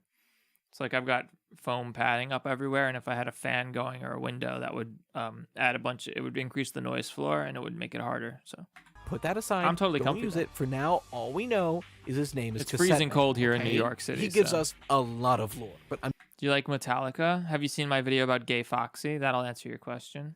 just going to try to bullet point it into pins as I sift through his monologues. The location of FNAF 6 is a metal maze made to look like a fake pizzeria, filled with scents and smells to I used to have to turn my refrigerator off to record videos, and I put a blanket over my computer monitors and like drape it over the back of my chair and record under that. But then I bought all this foam and bass traps. You can't see it in front of me, but it's like all over the place, even in my I'll show you at the end of the stream, maybe. Even in I got tons of it. And so because before there was all this room noise where you would talk and my voice would bounce off the walls and then back through the microphone, and you just heard this like church reverb effect, which is why I used the blanket before. But now I got the foam and I've got the stupid Howard Stern boom arm thing, so I can just sort of sit in the isolator, and the ridiculous $500 microphones, so to attract animatronics that are haunted. He which intended after for you the job buy, you taker- then need to spend another $150 on a cloud lifter, and then you have to buy an interface. the player to exit It's like before he $1,000 burns it's a everything to the pain. ground. But he notes that he assumes that the person who actually showed up for the job doesn't want to leave, and is in fact... If you want to start off making videos, do not bother with fancy XLR microphones like me or Rytoast use. You don't need it. Not at the start. Just get like a headset or whatever USB microphone. It is fine. right where he wants to be, and burns along with him and all the animatronics. Pin. His final plan is to collect every animatronic that's still out there and burn them to the ground, himself and anyone else involved in this whole fiasco, so they can all move on. Pin. Cassette Man confirms that his daughter was the one who was killed outside of a pizzeria by this purple guy. Pin. He also confirms that she then goes on to possess the puppet, who then shepherds the souls of the other victims of Purple Guy into the animatronics. Pin. He also confirms the one he I love how it's just the games. hates the most out of these four, and his old friend, is none other than William Afton, judging by the visuals that go on during that time. Pin. In a second monologue received from the Insanity ending, Cassette Man then goes on to I see you coughing a fair amount. No, that's for a very specific reason. Worry not, though. confirm a few things that we already had suspicions about. I have William two Afton different is the one who vapes. disassembled the One makes me animatronics in the cough more Follow than the Me other. minigames. Pin. He also mentions that he did this again, which implies that he This was the one one does who not, see? originally did the murders. This purple guy as well. Pin. Finally, he mentions a wound first inflicted on me, which implies No, I'm not going to two watch things. the World. One, the final The World Cup finals tomorrow? Maybe I will. If my brother's around, I'll ask him. Maybe we'll go to the bar and watch or something like that. That would be fun. other purple guy is also William Afton. Pin. But also, this murder of Cassette Man's daughter seems to be the first of William's murders. Pin there. Before we move on, there's also some blueprints that give us a lot of lore as well. First off, there's a blueprint of the scooper, which tells us the actual function of this machine. It's a remnant injector. Pin. It also notes that if overheated, the effects of remnant may wear off entirely. What is Okay. remnant? We'll have to speculate in the third video. We then get the blueprints that tell us about Lefty that we already referenced. We get the blueprints of some machine that seems to be the thing Oh, we're that plays lagging? the audio in the vents of FNAF 6 and starts the the fire. connection's okay. And finally, very important, Looks we get a okay. blueprint of what looks like Molten Might just be Freddy's your face connection. that has the security tags Funtime Freddy, Funtime Fox. Do I love God? I'm not religious, as has been well established. So I'm personally non-religious is how we call it now, secular or something like that. So and Ballora. It also mentions that this creature has the most remnant of any of the animatronics here. So, Pin that this seems to be the leftover of Ennard after Scrap Baby broke off of it. really, I didn't. Okay, yeah. Also, remnant seems to be something about souls, but we'll get more into that in the third video. Alright, on to the minigames. Pretty much everything in this game that you can buy has a Yeah, we watched Matt Pat's new FNAF theory earlier in the stream. mini game, but there's a few secret ones that seem more important We're than the others. We're catching up with all the like a million FNAF theories came out in the last couple day or two, so we're just watching them all. Yeah. Cadet, Fruity Maze, Midnight Motorist, and Security Puppet. So do I like God? Sure. Yeah. I like myself. If you talk to Candy Cadet enough, he'll eventually kidding. tell you a very Obviously. morbid story. One of 3, but all of them have to do with taking 5 things, melting them into one thing, and having that one thing not work the way as intended. So, Yes. put a pin there. That seems to be a recurring. This is always so interesting to me. Like all of the stories are about 5 things getting like destroyed and combined into one thing, and that one thing being really bad and creepy. It's like very spooky. Theme. Fruity Maze, if beaten several times, eventually shows the player girl. This sort of is the undeniably FNAF. Like I feel like Rye Toast came in here and sort of just like one-upped Matt Pat and FNAF. Like I think I've not both of those videos were dope. Like Matt Pat's working on his definitive FNAF timeline theory, but I feel like Rye Toast just like beat him to the punch with this because this is the definitive FNAF timeline in a sense. Like Start crying as she collects dead dogs. this is like if I was making a FNAF timeline video, it would look something like this. It wouldn't be exactly like this because I'm Theft King and that's Rye Toast. We're different people, but like mine would look a lot more like what Rye Toast has made here than what we've been seeing from either FNAF or Matt Pat recently. We see, presumably, William in the spring Bonnie suit, luring her in the back, saying that he knows where her dog is and that the dog is okay. This is just more my kind of video, you know, like I prefer this. This just seems to be one of the ways that William Afton tricked kids into the safe room. Security Puppet kind of shows Take Cake to the Children in another light. It shows the Cassette Man's daughter being locked outside Yeah, and this is eventually the sad. puppet going after her. But by the time the puppet gets there, she's long dead and the rain shuts him down too. We can assume that this is where the possession took place, so put a pin right there. And for the most confusing one of all, Midnight Motorist. To summarize, this yellow guy You notice Scott explains in FNAF 2 that the puppet can go anywhere. I always thought it was to explain this moment here, how the puppet could be Eventually the puppet going after her, but by the time the puppet could be outside and go after her in the first place. Remember, Scott explicitly says it can go anywhere. gets there, she's long dead, and the rain shuts him down too. We can assume that this is where the possession took place, so put a pin right there. And for the most confusing one of all, You lost Midnight Wordle. Mode. Sorry, Steve. To summarize, this yellow guy comes home, the person on the couch watching TV says, leave him alone, he's had a hard day, but yellow guy doesn't listen. He bangs on the door, demands to be let in, and then decides to go around back and try to sneak in through the window. When he gets there, he notices that the window is broken and his kid snuck out. Oh, and he went to that place. This Well, is hang weird. on. Pin We there. don't know that it's a kid. We don't know that it's his kid, technically, right? A few other notable things are in this cutscene though. One, pin that there's animatronic footprints, put a pin that there's an All right, unmarked so he doesn't mention the kid in the notes. grave in the woods, and put a pin that there's a building called Juniors that yellow guy is Dun, not dun, allowed dun, in. dun, As far as dun. Scott Ramanov, if Games you're watching, teasers shout go, out. there aren't many pictures Shout that outs tell to us a lot of Juniors, I love things. that game. But the source code of the Scott Games website and the Fnaf World website actually had a conversation for a while. If broken down, the conversation reads, "You are Astro overcrowding Wolfie, us. what's everyone's favorite Equal- FNAF game? Yours is 1. Let's do a poll. Hang on. I like 1 and Buy it. 4. You can't tell us what to do anymore. Yes, I can. You will do everything that I tell you to. We outnumber you. That doesn't matter, dummy. We found a way to eject you. You would be lost without me. Haha, say goodbye to our friend. I can put myself back together." So, pin that this conversation happens. I'm pretty sure we know who this is, but I'm not going to speculate until video 3. Editing Riley here. This is like the day the video goes up. I totally forgot about the graves. The graves, you get that you get in one of the endings, you get these 6 graves with 4 visible names, 1 blocked and then 1 far in the distance. People will speculate what these mean, but we'll get into that in the 3rd video. It's just super important to mention these. I totally forgot. Brain fart. That was a long one, and there's a lot in there. And I'm sure I missed something, but we'll get more into that later. For now, let's move on to the final game I'll be considering for the timeline, Ultimate Custom Night. And Okay. I think this one should be faster. For anyone who doesn't know, Ultimate Custom Night is Chaos Incarnate. Essentially, it's an homage to the entire franchise with 50 different characters that could be set from AI level 0 to 20. And you just play. There's no real plot to it, but there is lore. You Yes. can unlock some cutscenes that have lore in them, but I want to start with the strangest bit of lore first, go into the death quotes, and then we'll talk about the cutscene. In my opinion, the strangest piece of lore is the Old Man Consequences secret. If you only set Old Man Consequences as your enemy, go in game and catch a fish, you're taken to the FNAF World Lake. Old Man Consequences tells you to come sit with me a while, leave the demon to his demons, rest your own soul, there is nothing else. This is weird. Put a pin in there for sure. Also, for the record, if you break into the lake this time, it just crashes the game. Also, the background audio, if slowed down and pitched up, reveals someone screaming what sounds like Mike, so put a pin there as well.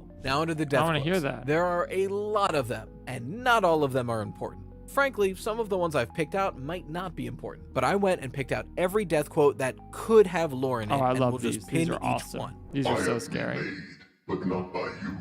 By the one you should not have killed. I am given flesh to be your tormentor. This time, there is more than an illusion to fear. We know who our friends are, and you are not one of them. The shadow fears me. So the shadow fears me is very clear. People freaked out about that line, but the shadow is William Afton because purple, and the reason he is purple guy is because Scott uses purple to represent shadows in his games, you know? So the shadow fears me means William Afton fears me, in my opinion. I've been looking for you, and now I will never let you go. Wow, FNAF 4 is close to FNAF 2. Wow, you guys are dumb. FNAF 2 sucks.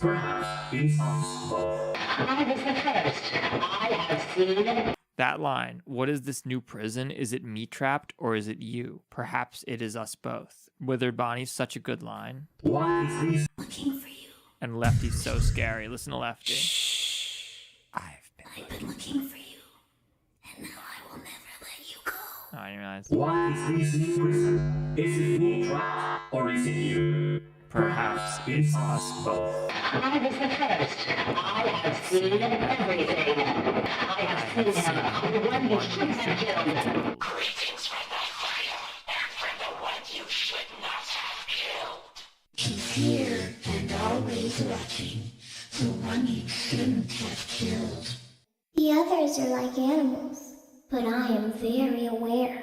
Also note, the voice here sounds like it could be that cassette man's daughter, just pointing it out there. I am the reflection of what you have created. Admit it. You wanted to let me in. These are strange circumstances that have brought us together. Huh. A song was requested. That line is crazy. Admit it, you wanted to let me in. These are strange circumstances that have brought us together. Because if Valora represents Afton's wife and we're playing as Afton in Hell in Ultimate Custom Night, that line becomes very dark and spooky. That have brought us together. A song was requested of me, and now Wow, I sing it. There's a lot here. Pins for all of those, of course. Yo, our poll Again, is so close. We have 30% on FNAF 1, 28% on FNAF 2, and 25% on FNAF 4. That's nuts. Not going to go into what those mean yet, that's for video 3, but it is worth noting that this, the one you should not have killed, seems important. But there's a few that I wanted to separate from the others because they feel very specific and intentional. The mediocre melodies are a weird cast of characters, but a few of them have one specific voice line that is more menacing than their regular ones. Yes, that's always so creepy that one of them, the mediocre melodies, I think all or most of them have one voice line that's just horrifyingly scary. Another voice behind it. Those would be, We've only just begun. I will never let you leave. I will never let you rest. This is how it feels, and you get to experience it over and over and over again, forever. I will never let you leave. So scary. I love this. He tried to release you. This one. He tried to release us. But I'm not gonna let that happen. I will hold you here. I will keep you here. No matter how many times they burn us. That's the best line in FNAF, maybe. So he tried to release you. He tried to release us, but I won't let that happen. I will keep you here. I will hold you here, no matter how many times they burn us. So he tried to release you, and he tried to release us. That's talking about Henry, obviously. He tried to burn everyone and release everyone, the animatronics and Afton. But whoever's possessing Orville, Golden Freddy, presumably, the one you should not have killed. Notice they say, I have seen him, I have seen them, the one you shouldn't have killed. They're talking in they're talking, about them. These, though, talk in first person, right? I assume it's Cassidy or whatever, the spooky girl face, whoever you want to call it.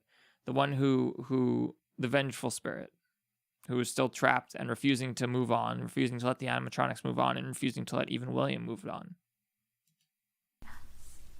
that's honestly the majority of the lore of this game. But we do have some cutscenes to go over that you unlock from doing specific amounts of points beaten while playing the game. The first is a series of an anime-style rivalry of Freddy and Foxy. It's weird, but it could be important, so throw a pin in there. The second one is a series of cutscenes of Toy Chica, who seems to be kidnapping the rest other of the pins in this section in an earlier card. He showed when he was showing all the animatronic voice lines. I think he had that originally later in the video, and he put it earlier because the pins for Anime and Foxy Freddy's rivalry were already there.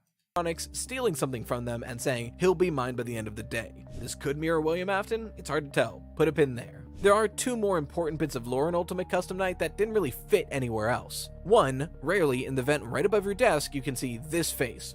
That's weird. Put I've a never pin seen there. that. That's One, terrifying. rarely in the vent right above your desk, you can That's half. See this face. I've never. That's terror. This face is one of the scariest things in FNAF.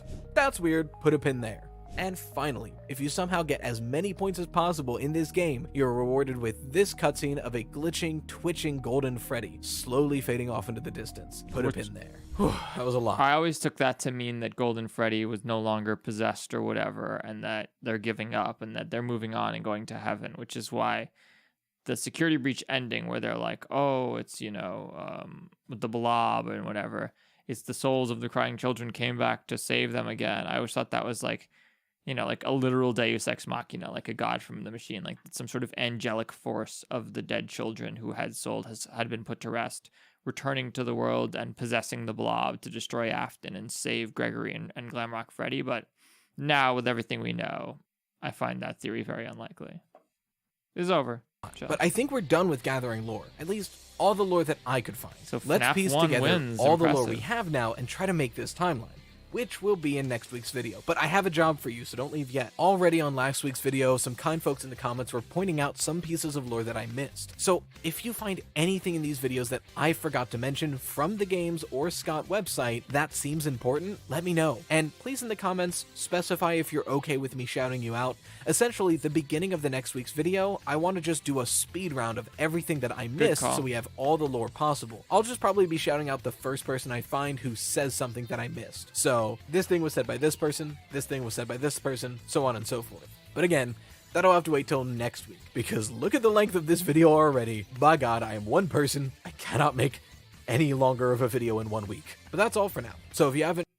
1 week? Bro, lucky you. Go watch last week's video.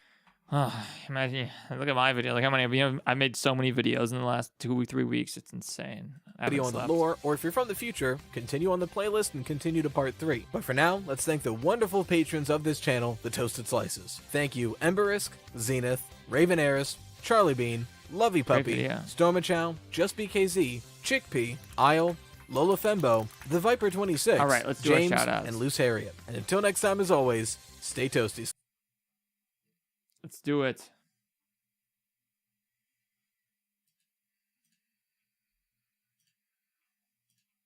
Why are we... Okay. So, end of the stream. We do our shout outs to everybody who was in the stream. Oh boy. Oh boy. There were... Okay, go.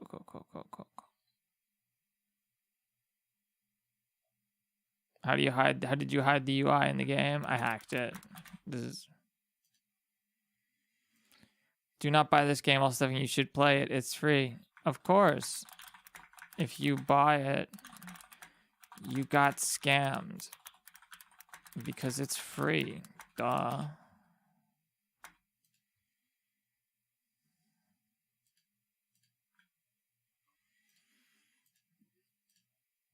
All right, J.O., shout-outs. Mr. Eggboy, do not buy, is free. Exactly.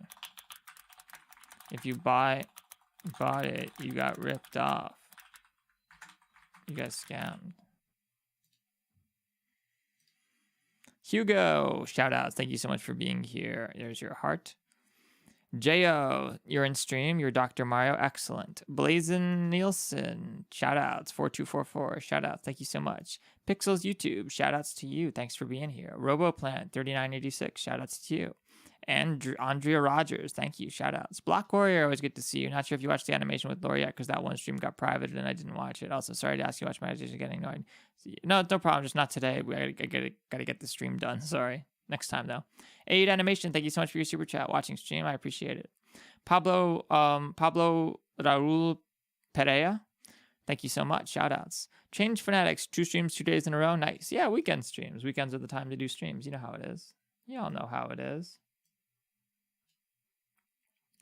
Split Fancy Cake, always good to see you. You have to put a top hat on the plushies or else, oh, I want to do lots of different variants.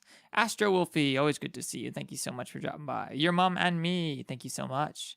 Tomato, shout-outs. Twin Flare, shout-outs. Snick69, nice. Kitsu OMG, shout-outs. Jimmy Duck, I have a question. Would you ever make a U2s? Yeah, I'd love to. I'd want to do a Theft King design. Hey, Phantom. Always good to see you. Can't wait for Theft plushies. Me neither. Shoutouts to Phantom. User BO. Shoutouts. Squiffy Plays. Always good to see you. Check your emails. I got some massive news for me. Oh, wonderful. Squarespace. You should meet the Grim Reaper. He's a really nice guy. Oh, thank you so much. Fnaf by Theory Battle Time. Shoutouts. Zixcum. XIQM. That guy. Shoutouts. Some guy, I guess. Shoutouts. Skill set. Always good to see you. Cool Kid Play Extras. Cool Kid Plays Extras. Thank you.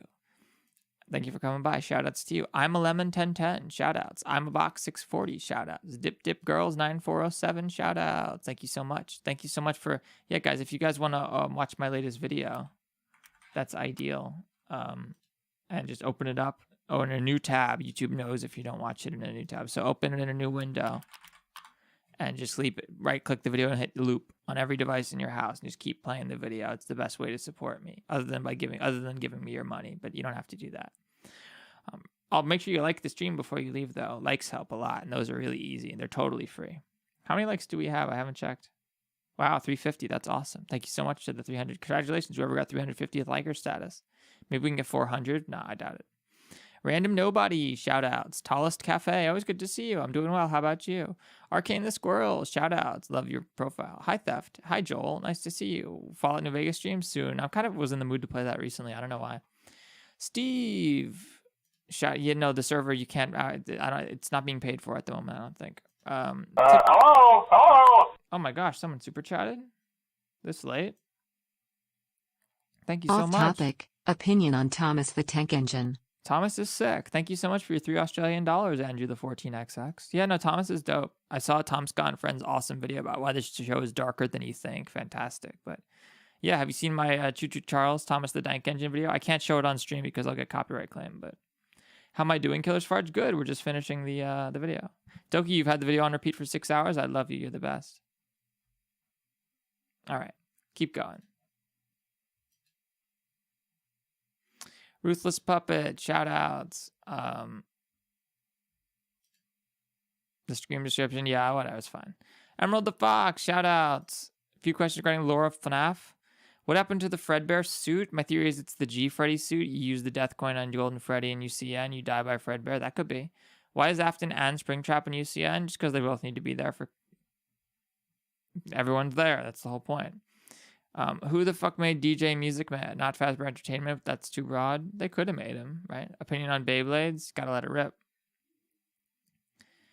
In the FNAF Theory battle stream, got this 2 video. Oh, I love you. You're the best, Mary Baxton. Although you don't need to speed it up. Watch time is all that matters. The speed of the video can. But I appreciate it. I love you. Thank you so much, Mary Baxton. You're the best. Spooky Artist, shout outs. Have you played Bondi's Barnyard or Mary's Arcade? I haven't. I'll have to check them out. That sounds interesting. Bondi's Barnyard or Mary's Arcade? I'll write those down. One moment.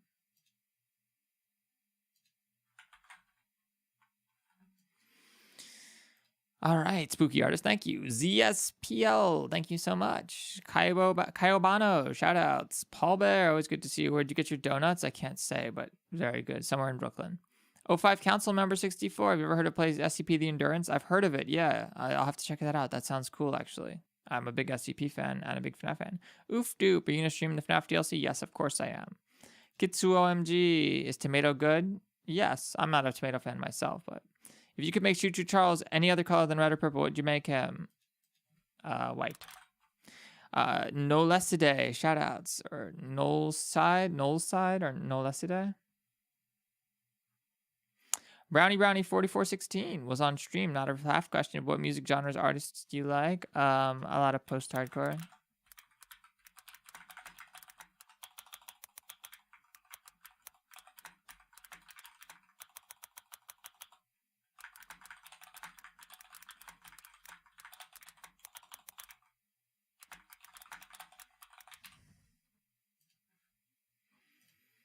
All right, the FC9890 Brownie, thanks so much, by the way. Do you plan to make other content besides indie horror games? Hello. Yeah, I mean, I guess I have sort of. I did with that story time.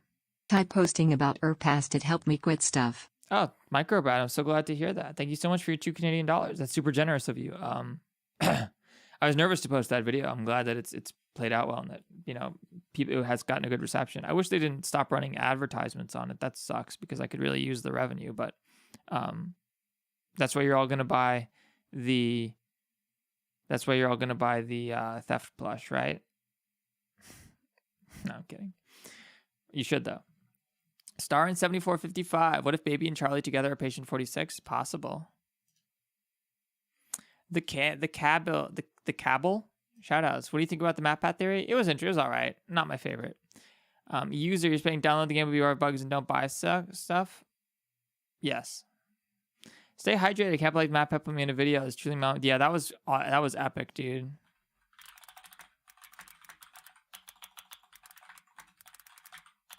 Congratulations. I was so shocked when I saw that. Crazy Cruise 3103. I get the mob games overlooking some of these issues, but at the same time, it's relatively hard time to deserve. I think I was really fair on it.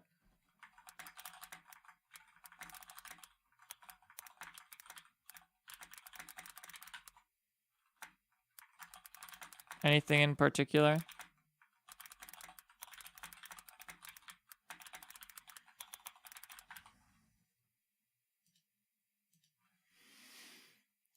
All right, Jo, thank you again. Psychic Ghoul Alex, hello, shout outs. Thank you so much. Zen, of course you get a shout out.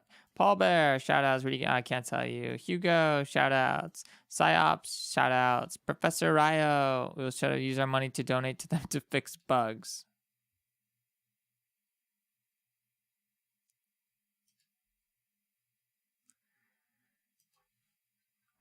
I did say in the video that if you're the biggest Poppy Playtime in the world, sure, go ahead.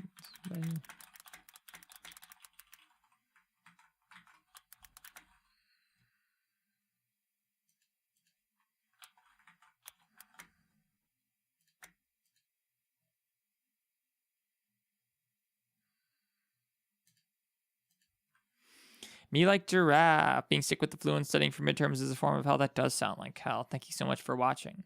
Justina Weems. Well, might have bugs. We all guess because it's early access, but it's still good just like its franchise. Fair enough. Your boy Trick. Shout out. I want your opinion on this theory. Have you don't play as a crying child in Fnaf 4? You play as Michael since the crying child's room is different. Also, how would crying child see the hospital equipment and the flowers? I mean, you could argue the crying child couldn't even have a nightmare without a frontal lobe, so it's possible. It would make sense. It would make sense if it was Michael, since those images would be burned into his mind and therefore appear in his dreams. Possible. User IE 4i caught a stream. Nice. Who will win an hallucination that looks like Flumpty but more yellow and freakier, or Theft King? Theft King. The Naz Squatch. When the monster leaves, a random person gets a notification that asks if they want to become the monster. That works. That would work.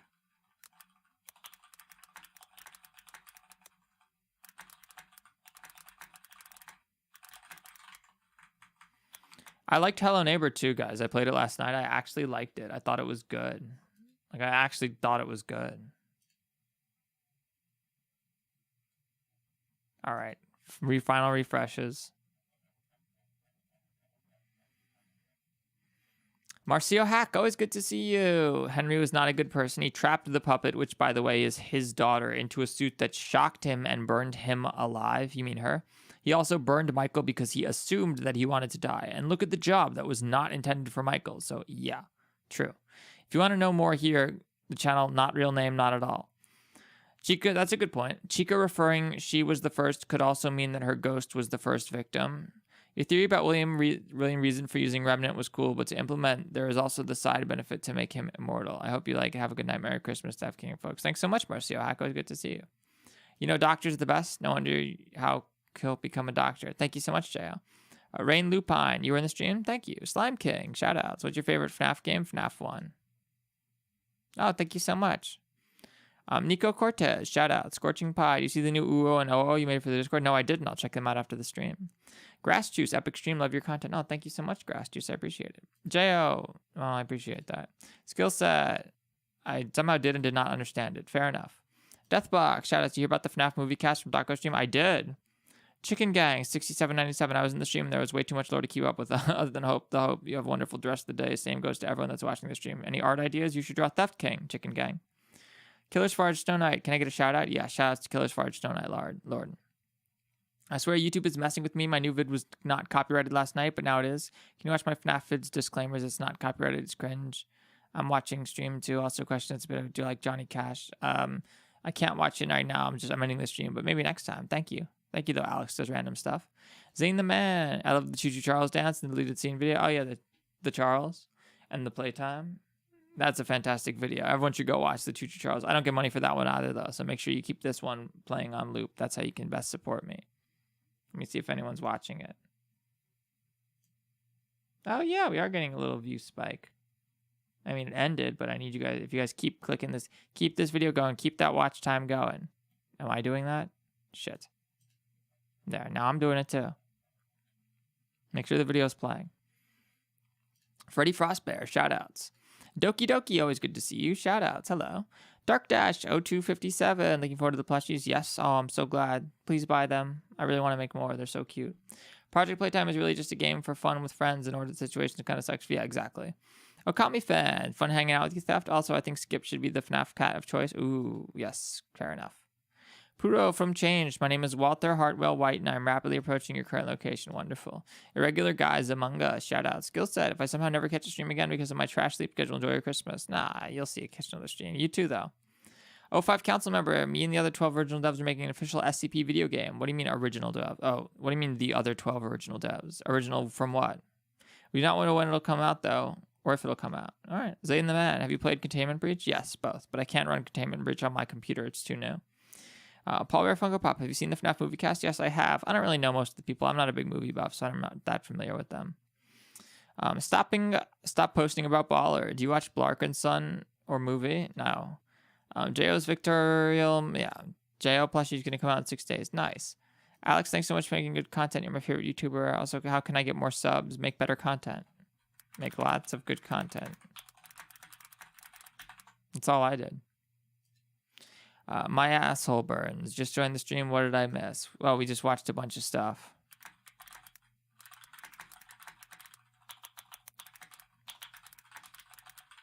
Rye Toasts was the best, in my opinion. FNAF,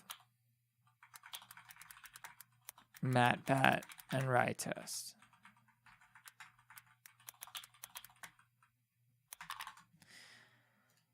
All right. Thank you guys so much for watching. I got to go work on my next video. Thank you so much to everyone who super chatted, especially. That was incredibly generous. You guys have been super generous these last couple days. And yeah, make sure you just watch my video. What you can do is you can go to the video and then right click it and hit loop like that. And just keep it playing on every device in your house while you sleep or even while you're awake too. Anyway, thank you guys so much. And I'll see you all very, very soon.